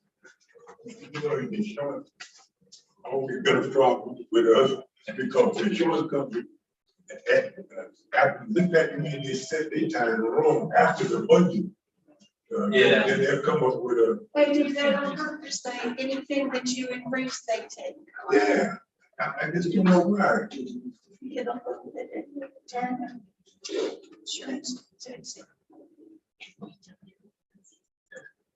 So generally, with this model, we're showing the water fund is has about $1,000 in the black rather than in the red. But the reality is the water fund is really struggling. And since we're members of the Rural Water Authority or Association, we can get a free water rate study. So I've asked them to do that. They're sending them the data now, and I think next week they'll get a timeline, but they'll show you how our rates compare to other communities our size and so forth. My suspicion is we'll need to request an increase in our water rates. Again, this fund has struggled to pay the indirect cost allocation. Last year only paid half. We transferred half at the end, but if we had to transfer it back, it wasn't done properly. It actually moved the funds. So this year we paid half of it to the general fund, and we hope to pay the other half at the end of the fiscal year. So we don't know yet. So I think a rate increase, certainly a rate study is warranted, and we'll bring you those results as they sort of available to us. Maybe I have a question. There's a lot of absentee people here that come and go, you know, here for 6 months, gone for 6 months, whatever. And maybe every time they leave, they shut their water off. So they're not paying at the utility one or something. Maybe just recently. I don't know if it's out in the newspaper, they used to do a lot of that. When people left, they shut it off and paying, and they don't want to bond. So they just recently said, no, I can't do that anymore. Because they didn't feel that they were paying their share to fix some of the issues with water. You know, I mean, it's basically there's quite a few issues that we have. So they went ahead and did away with that. I know you know people in Nathan, I might want to call them and ask them how they kind of did that, or you know, or that we can make it sound feasible for somebody for Christmas if we can do it this time. I don't know. It's an idea. I was surprised to hear that though. It's a very good point. Yeah. Can I speak to Yes. that, man? You know, you notice the utility, because I'm talking about the utilities. Now, we got a lot of people go up and off and come back and warm up and stuff like that. But FPL charge them a service charge. They leave the service on, and it's something like a $9 or something other service charge. You don't use no kilowatts. So when you do come back home, you ain't got to call FPL, but they don't come out no more now, no way, but like a telephone now. But you don't have to even call them or anything, but they charge them $9 and something a month, if I'm not mistaken. All while they going, your service charge, your water stuff, still right there. When you come back, you ain't got to call them, they start to use it. and the meter reader picks it up. It just Yeah. carries on. It just carries on, we're paying. We had a lot of. So that was a good point, Commissioner. Yes, and, Jocelyn handles that part of it. They do all the temporary turn-offs. Town, they basically call it temporary. Go on vacation, I'm not sure what, a lot of times when certain people go out of town, they close, they shut down their account. A lot of them have to come back in and repay the bond. I was gonna ask, do we have a charge for that temporary turn on? I'm not sure how they did that part. That's the Jocelyn part there. Even for a temporary? I think so. So what? Unless it's changed, it's fine. Commissioner DeVito, did you have a question? But street valve, yeah, I have a comment and then I do have a street question. valve. So. You think of 3,000, you could build over that. Commissioner DeVito. Yeah, so my comment, if we have, I think we need to know what the impact is of actual turnoffs, because if it's significant and we could help the financial viability, Commissioner Burke has a great point. I know TV cable companies, because we used to be part-time residents, used to, in some places will allow you to shut off service without the restart thing, but now many of them do not. So sure, and those people are probably the most able to pay. And I guess, what was my question about water? Oh, I know, talking about costs to the system. One thing I've noticed is when you mentioned deposits, when people don't pay their bills, somehow it seems like we get stuck with a big cost for those outstanding bills. And I've always wondered, is our deposit large enough? Is it large enough to protect us? Are you talking meaning for people that are renting? For anybody who opens an account? I don't know if we have a water, do we even have a water? I know we have a gas deposit. We don't We have don't have water. water. And then It's been so long since I did it. yeah, and then it just comes back. I think you got $150 coffee. Yeah, But because, we have those big outstanding amounts in collections. And when we lived in Tampa, I think we had to pay like $250 or $300 water deposit. And this was a city utility. And then if you paid your bill over a certain length of time, you got that money back. But because it just seems like we have an awful lot of money in collections, and can we protect ourselves a little better? That's a good point. Yeah, but I hate, once it's in collection, we don't give it. So there's the shut off and then the deposit issue. We don't get a lot of the bills collected. Right. But I'm Every saying, once in a while, we'll get a good one in, but it's. there's a lot of money outstanding, and somehow I wonder, can we better protect ourselves? we take that, that's a good idea too. We used to get a sheet of, do we still get that sheet? No. Shut off to the cut off? And what going to the, I think that's gonna be useful for the write off. That's a good point, that's a good idea. Talking about the monthlies. Yeah, it was a monthly sheet, that we would get the how many cut off. Did you get them every month? We still get it? Go to your packets. Okay. But it's not always in the same place. Let me ask Keep you you busy. this too. I don't see as many snowbirds as we used to have. Is that You're about right. right? Most people are staying, A lot of people are staying, a lot of people are buying, staying Right. 6 months and leaving, right? sell the house. Now why, I don't know, I guess because there's nothing to do here. Jobs, I'm sure, We lost Millers, we lost Skinners. right? So works with work anyway. And home medical, Well, a lot of them that come down, some of them come down and participate in the Catfish Festival. Some of them come down for that, they've just tried that to be in. Back in the day. How long you been KOA? that guy's turned that whole thing around.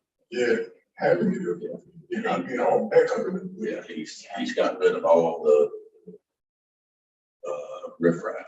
Yeah, If you ain't got a decent trailer, you ain't allowed to stay there. it was really nice. But those are things we were working on, so trying to get people here and working. Well, we used to have like back in the 50s, a good portion of our city would be gone. So here in the winter because they could buy a small little house here and come for the winter. And you know, we're not the only city having a problem, financial problem. And so that's why you see so many extra charges that they charge now. I got some kid people in South Bay told me I got some in the Forest City. They told me how many big various bills is now from what it used to be. So we have a $75 deposit, it's $110 charge, 35 of that is administrative. So a $75 deposit, your last bill is credited at $75. Free water.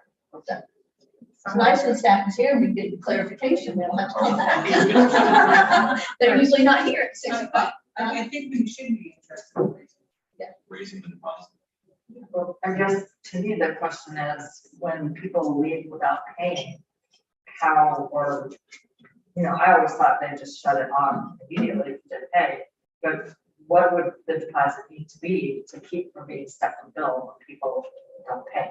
How would we get that down? How would you figure that out? You really can't, even if you put a $500 deposit. I mean, yeah, we try to cut them off when we can, but if you allow people to go right back out and turn the water on, even if you lock it, they cut our locks off. Well, then we have a criminal liability, Yeah, then we have that to becomes criminal, But that becomes criminal. you So then got- you're you stealing, gotta prove that they did it. then you're stealing from us. Well, if we turn it off and it's turned back on, Double. so Well, on the rental Calculate place, it. on the rental place, I really think that would be losing a lot of money on the rentals. Timothy. Yeah, you can, hey, they ain't think about no money, no product, anything. If we don't have enough product, it's gonna sit there and ride. So some of them die, I know some, I see some names, I used to see some names, people didn't know, but it's still names, still there. And I'm gonna, I used to rent. There's some renters you just couldn't make me rent. So when another guy says, hey, we just couldn't rent it, oh yeah. Oh yeah, this is a great rent. Take it, please. So, I think maybe talk to Jocelyn and get a recommendation. I would think get a recommendation from Jocelyn, maybe she can come back to us and say, what should we raise that? What would be an adequate amount that we should raise that deposit to? yeah, I think she should come up with that. Yeah, cause I think we done did like studying the time frame of when a customer gets his first bill. It's a big gap in between it. Okay, if John don't come in and put up $75 deposit. Okay, actually, before he get his first bill, it's about, 1.5.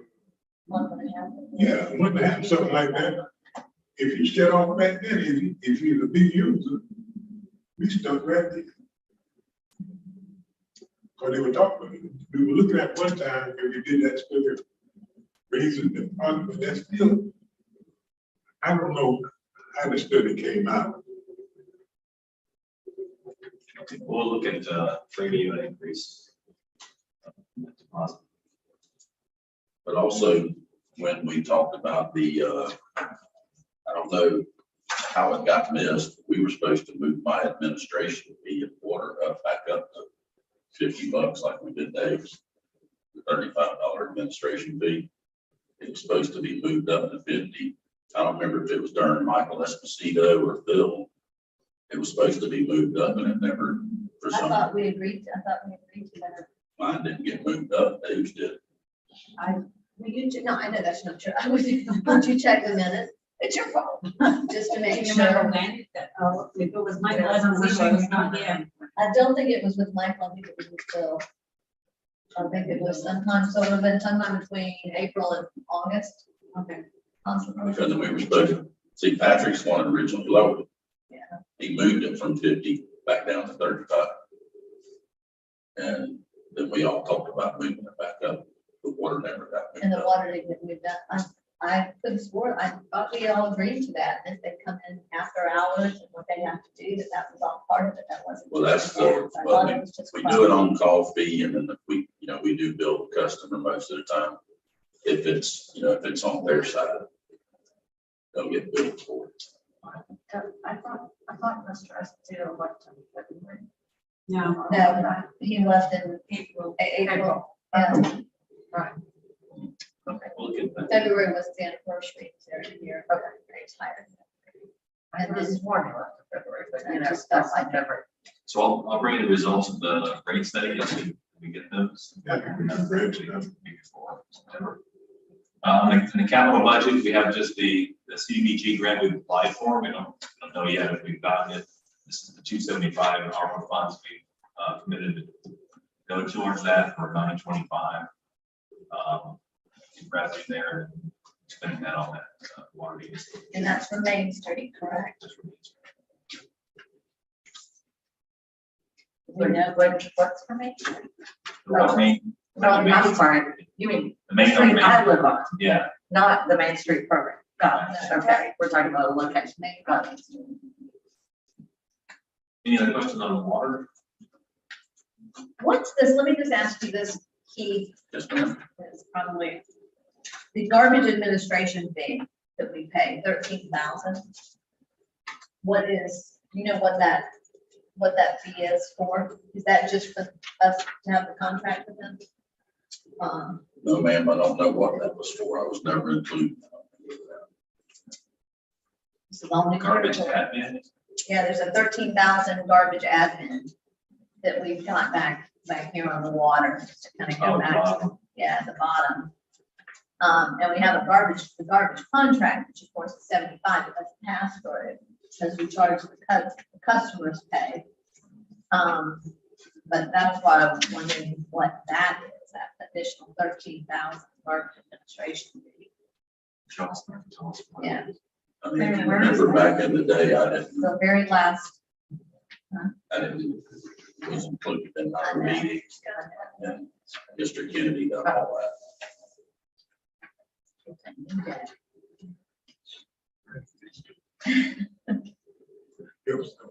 It does, so we know. We be doing stuff. You see from their perspective. Yeah. Yeah. Is there anything, Keith, anything in here that you feel like we need to bring to our attention?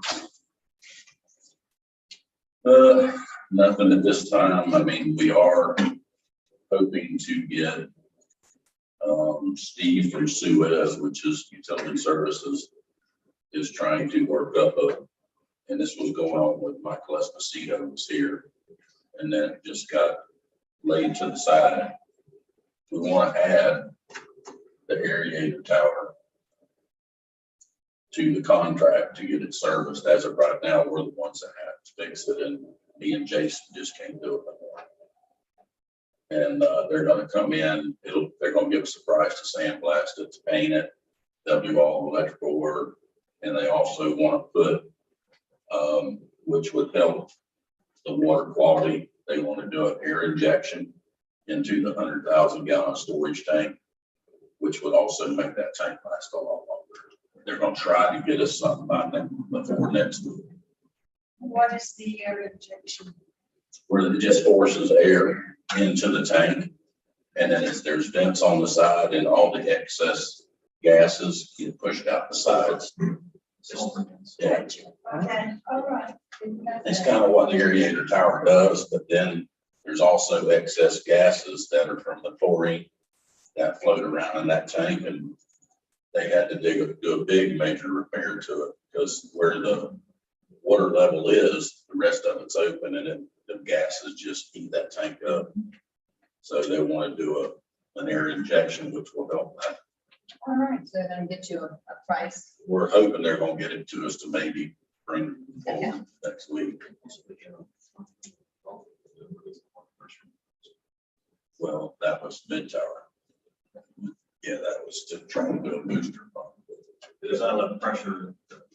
High school, I guess if you turn on one fire hydrant, the other one goes.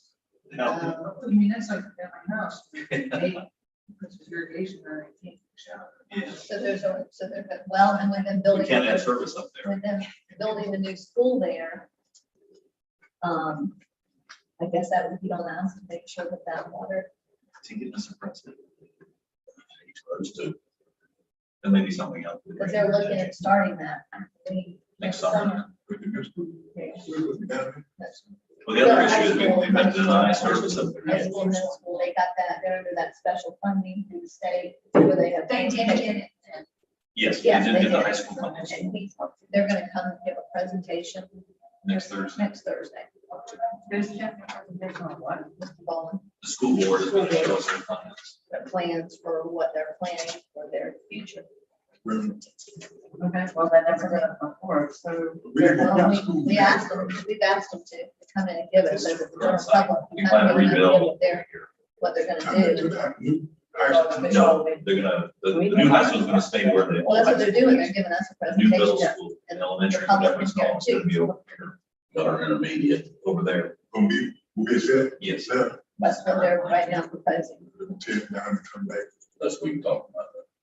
They've got a, but they've got a referendum, I mean, there's a bond that they're gonna put on this ballot.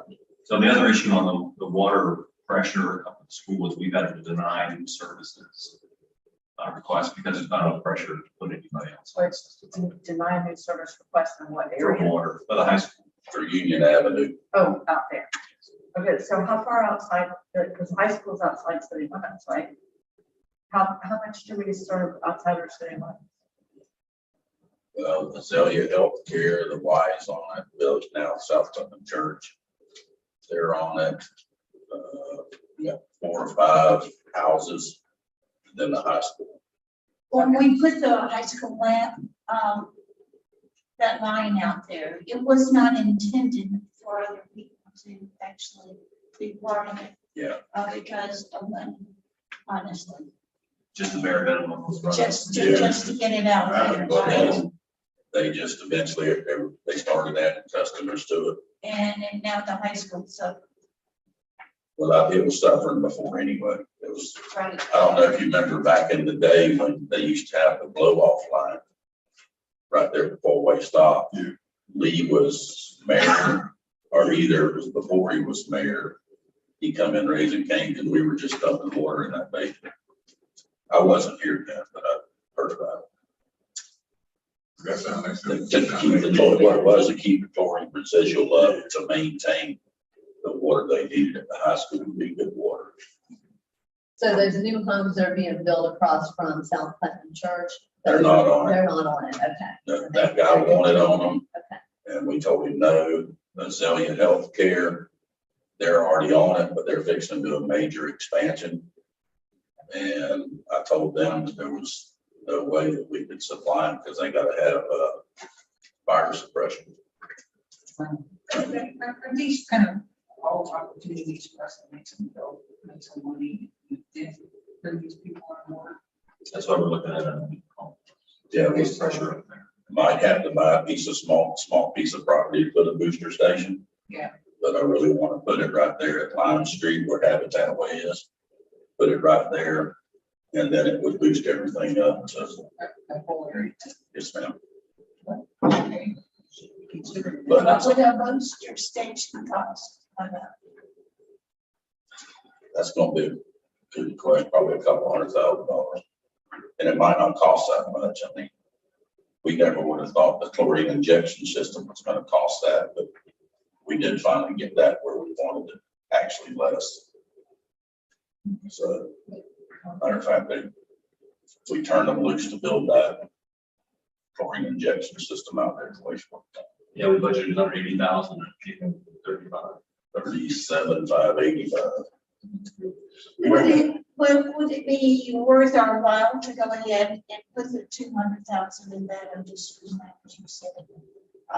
Would the customers that we can add pay for that eventually? Eventually.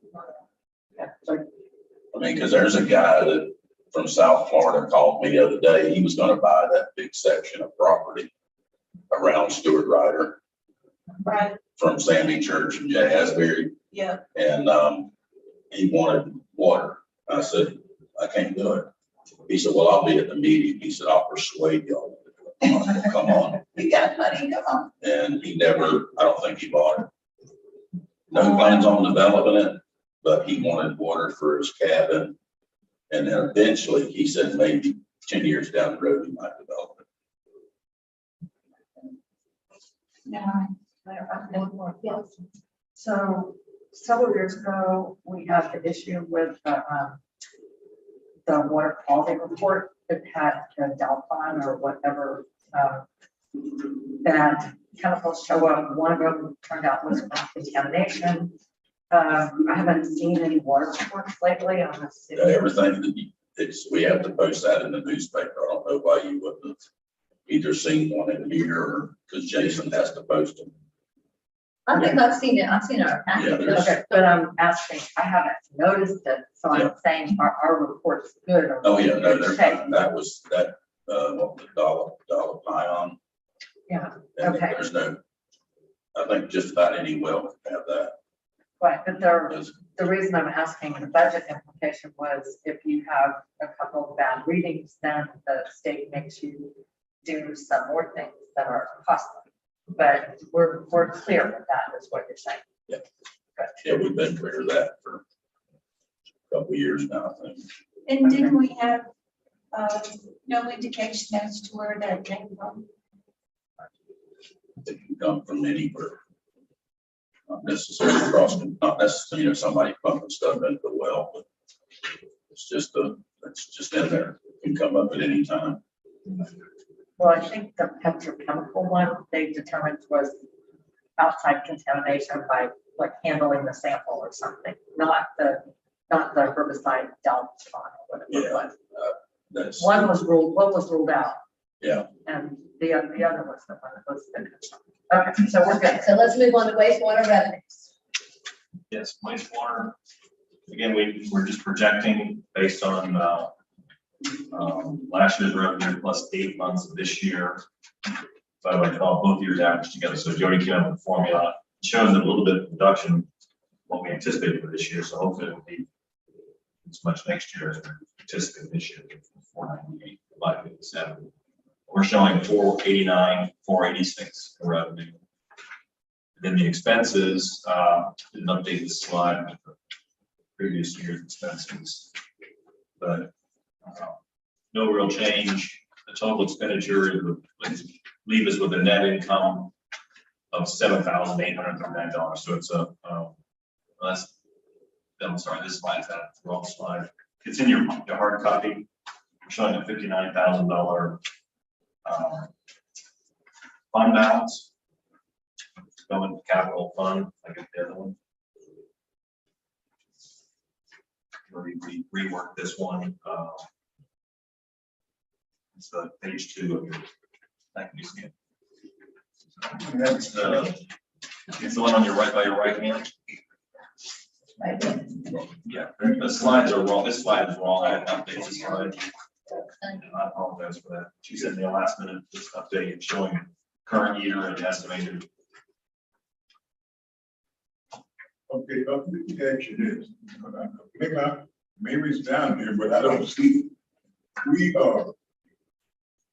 quite so much back, some years back, we added some kind of assessment fee on to water bill in case you get in trouble, we would have something on the deposit, a little extra money than we try to meet bill. I don't see that. No, well, that's, I'm overlooking. No, it's not itemized, what it is. That's something to do. Does somebody else remember?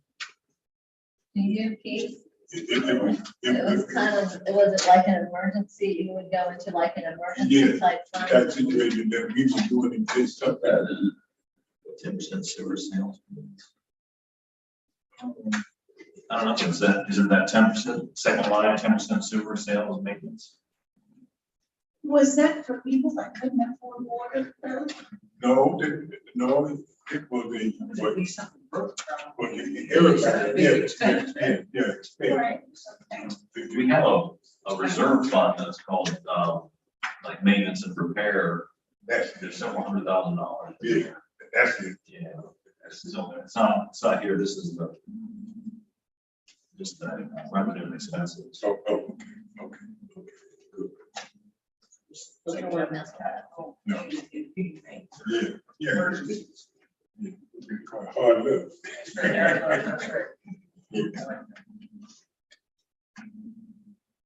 Does anybody have any questions on this? Anything you want to talk about? I have one question. That is, so do we have unmet need in the wastewater area? Like, in other words, any issues that are causing problems for the lake or people's yards or. Septic tanks, we have septic tanks still all We over have town. a septic, septic to sewer conversion project that we need to fund.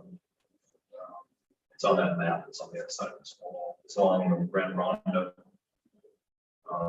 There are other septic sewer areas. Our name. Holly and down that way, where are they on? Not Holly, what's that like? Down 17, that one area down 17. Or towards Winn-Dixie. Yeah. There's people who aren't served. Well, way on down there, they're not on it. As far as it goes, it's the Sicily's. Okay. And then the trailer parks on it. They're on city sewer. And then Century West 21 is not. Is not on. Yeah, well, hopefully, if this new line works out over here that we're looking at on Oakwood, we'll be able to pick up people like Century 21. Wendy's is on it, the doctor's office is already on it. The daycare is on it because they let the daycare tie in to the Wendy's manhole on their property. They let them tie in there. The guy's coming in tomorrow to do some mowing through there. And then we'll get the elevations reshot. As of right now, it's not looking real good. We would have to put in a lift station to gravity feed to, and then pump it to where it needs to go.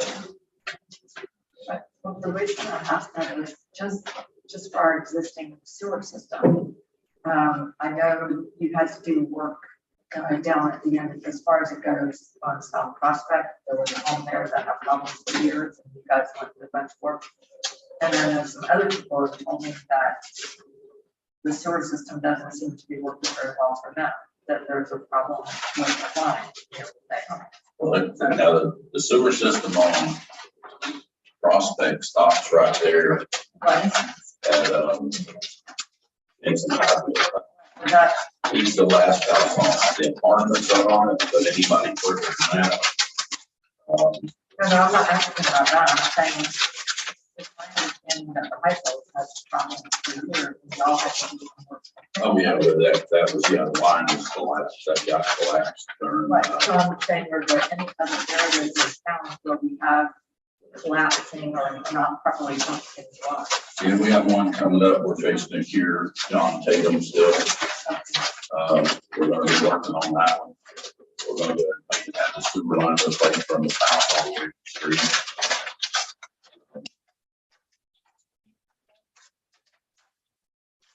Got a big bag. We wasn't there before, I don't know why it's there now. It wasn't there when Leon lived there. It wasn't the, the only time we ever had any troubles when the 2 times that flood. When Leon lived there and then that lady bought it, both times the city got, they had to turn it in on insurance. The first time I think it was 90,000, the second time it started. We're gonna fix the line on Habitat. Yeah, Habitat Way's having a problem. But I think that was due to back in the day when the city did a lot of their installations. The way they like to pack their lines was drive the backhoe down the line. And that would go. I can't think of the name, but it's pretty good, running. That's it. That's what we're talking about. That's how Yes, that sir. Yes, sir. That's how- It's in the midst. We're waiting on the camera crew to come in right now. They tried to schedule last week, but I couldn't do it last week. We were too short-handed. They were gonna try to come this week. I'll look for them next week. Once we figure that out, then we're either gonna try to do it ourselves, or we're just gonna hire it. But I think all we'll have to do is jack Ronnie's line up. Because it's got a belly in it, and then, Actually, before that. oh, yeah, we, I mean- you know, it's, they kept getting put on the back burner. Yeah, right, yeah. So, The reality, I think, is what we've got is that our system is gonna have problems.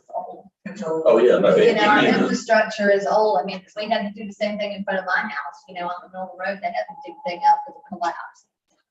You know, that's gonna happen. A tree root goes through it. There's so many different things, scenarios that's gonna happen. It's gonna be kind of ongoing. that might have been caused on the bleach report out there. Darn right. So this is a map of our Everything project. clean. It was actually ductile iron line, and we don't use ductile iron. This says filter rehab for the water plant, wastewater treatment plant. Is that a project? This identifies our, Mid-Hour put this together, all of our projects, water, most of them are water line. North Tower Water Main Extension, Hunter Avenue roadway improvements,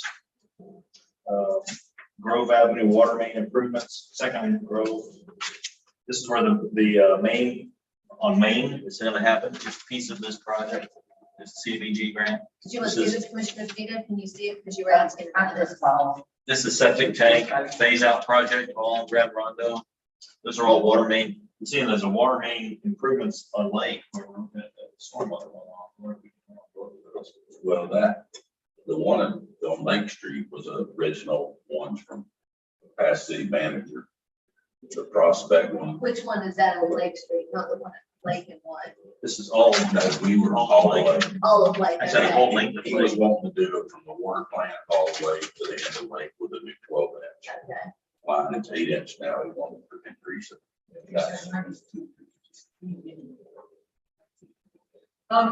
Breezy Point, is that also? No. No. The, They had their own That's all, legislation. that's all sewer. That's all sewer. sewer and city water and gas. Right, they had their own legislation Because sometimes it be, and red lights. I was going to blow up. You thought what? Subsidy raised from 35 to 50 it was back in July 2021. Have you suggested it? That it should be added in the fee should go up from 35 to 50 for the new customers and that company using last year will bring in an extra $5,000. So was that going yes? Did we vote on It was never voted. Okay. You probably we need to bring it forward on a fees, whole fee. So this is our wish list. This is our needs list, essentially graphically illustrated. And so we're picking away at CDBG. So it? Could that be reduced? Was on a piece of paper? you don't want this. It's right there on that. It's all this. I'm I trying to put it. probably would not be able to, probably wouldn't be able to piece that if you broke it.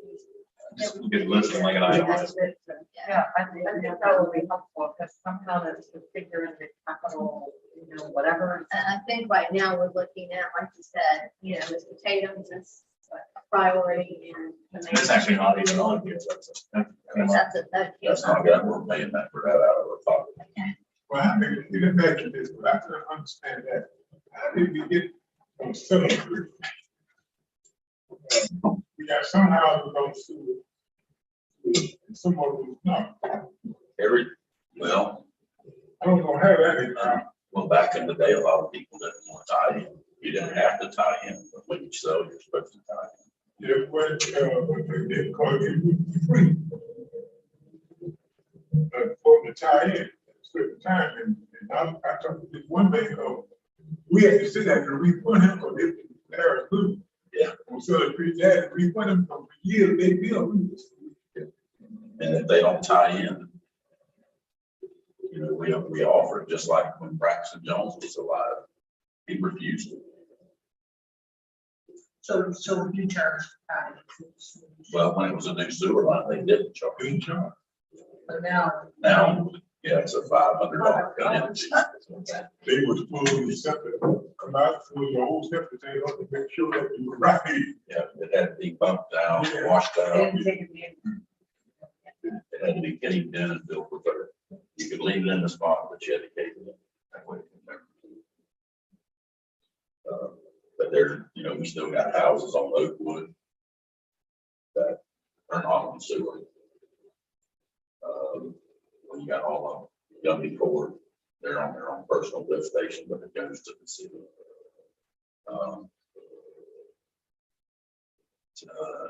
You got Ronnie Lane, Holly Lane, their own septic tank. But that project there would be, probably won't be pretty expensive, but they're probably going to a lift station somewhere. We might see where when we do this Oakwood project, we might have to buy a little lot of lift station. And then we might do something. Gravity. But it's going to be a big lift station to do that. It's our most imminent sewer project is we got locked in over them. Part of what the feeling feasibility study.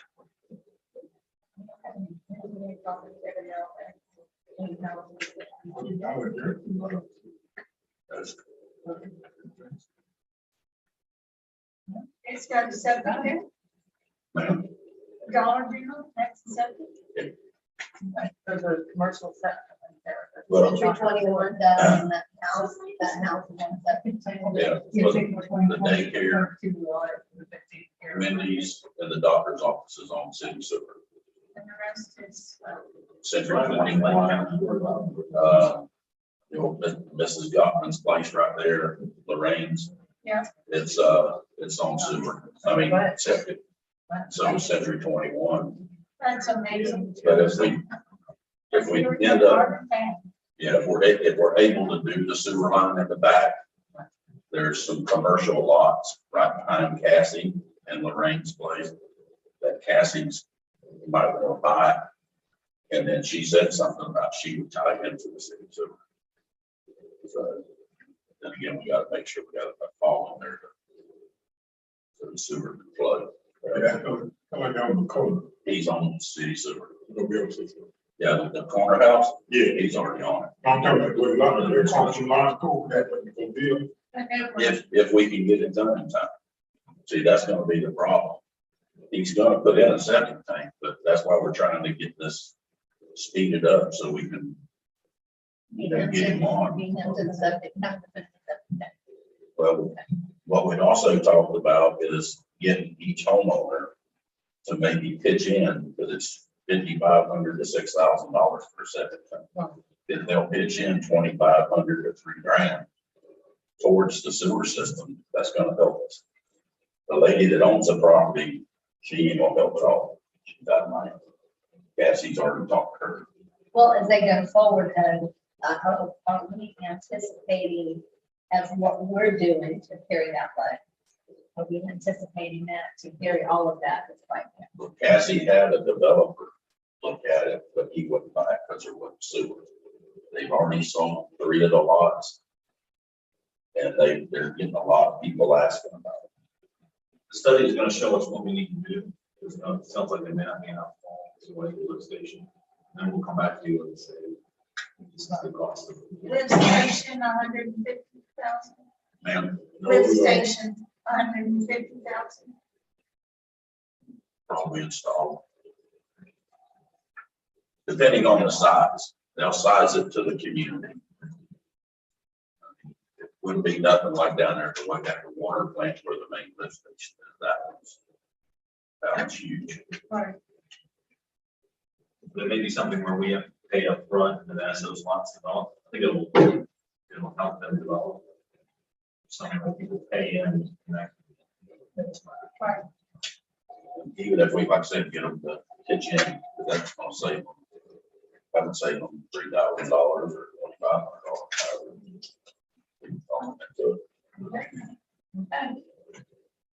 So do we have anybody have any other questions regarding wastewater? We're gotten leads today or enterprise budget? That's it. That's it. So your packet's gonna have the CRA and Better Place in it, so very preliminary anyway. So we gotta send something out. Public, probably tomorrow morning. Okay. Yesterday, I made the changes we talked about, which is to the red a little bit, so we put line there. Reserves that we require, which is a lot more than before. And, I'll put these three funds in there, some of the changes. And then the Better Place and the CRA, send that out. Kind of introduce them in July, talk about that.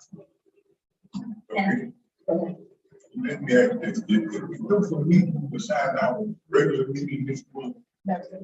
We have another one on Tuesday. We have two on Tuesday. I Tuesday is 12 o'clock and 2 o'clock. meet with the tree board at 12 o'clock. We'll give you lunch for that meeting. okay, now Tuesday, what day? That's Tuesday, next Tuesday was the 12th. The 12th, the 12th. The 12th Well, and you- at noon and then again at 2. My conference. At 12 o'clock, right? Yes, sir. And then at 2.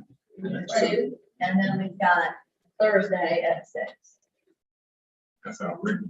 Yes, sir. And then we've got the 26th. Yeah, I got that one. We've got the 26th. What they call it? Well, yeah.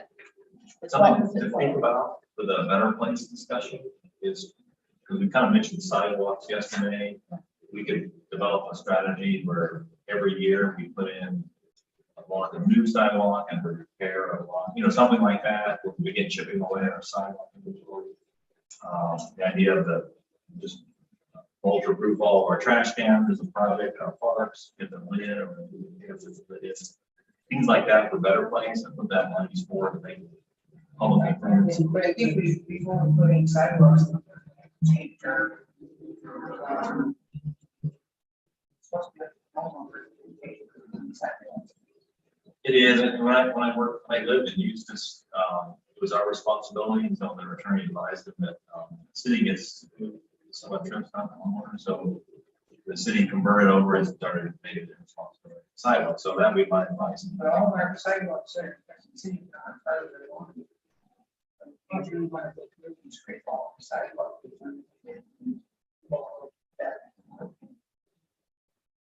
It's up to you if you want to restore the sidewalk network. I created an inventory of it to show what's good and what's kind of. And then the other thing that I would change, I can ask what sidewalk. But people that park, if they come visit me. and for sidewalk, I park 2 cars in my driveway, but then when they park behind my cars, that's what's park on the street. By golly, they can block that sidewalk. And on Facebook, Commissioner Burton has people blocking sidewalk. People take pictures. Can you believe that? People But take you pictures. understand what I'm saying? It's like crazy. But legally, Yeah. legally, they can park on the street. People feel uncomfortable because our roads are, People do get you. Okay, Commissioner DeVito.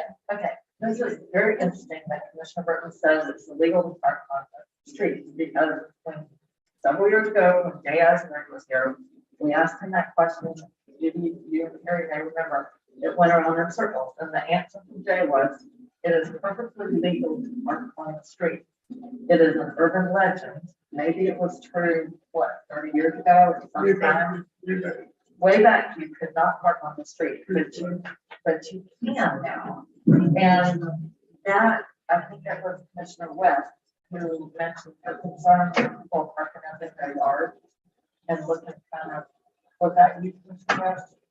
Who mentioned that it looks straggly when people park in the front yard. I don't like that. Right, you mentioned it, and also a resident mentioned to me that if people would park along the street, it tends to slow traffic flow along. As long as it's not yellow, the curb is not yellow. Exactly. Curb is yellow. Saying maybe we need a little public education on what the rules are, because except for Jay Astor is saying it at the meeting, this information has never been disseminated to the general public. and there's confusion. I have to park on the street sometimes. Yeah. We can't get our boat up our driveway, so. I mean, there are people that work on the street. It's just, she's saying in her area, it's very, it seems narrow, and so it's. No, I understand, but it doesn't take us a Well, it's a two-lane, it's a. So let's get back on the budget.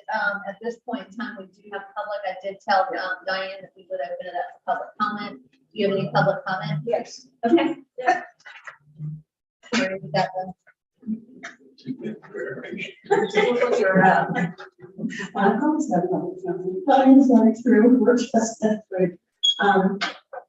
This is kind of irrelevant, and maybe not so relevant now because he's gone. On the door hanger, they could possibly be on purpose and put 10% off coupon for installation. And if the install price goes up to cover the cost, then that 10% wouldn't be hurting. So it would be on purpose door hanger.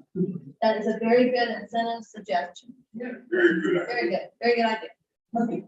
And I just want to say on John Tatum's behalf, he'll be very happy to get that insurance. And just keep anything. When that construction company came through and putting all the water lines and stuff, I mean, my water coming from my box there, the shut off valve was almost on the bottom. And I think because of that, my water wasn't shut off a couple of weeks ago, and I waited on my bill because my neighbor wasn't shut off my water. It's like, oh, because it's too damn big, we can start it off. But it's really clear it can be fixed, so that was not hot.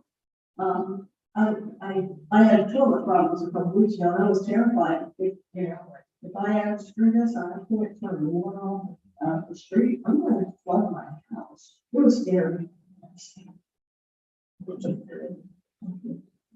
Or if you want to. Okay. All right. Is that it? Okay, good. Thank you. Thank you for your suggestion. Okay, with that, any other comments? Everybody good? Until next Tuesday? Commissioner DeVito. Well, I think this is something I'll just talk to Charles about. I think there's might be something we need to do for our election, but I'll have to talk about.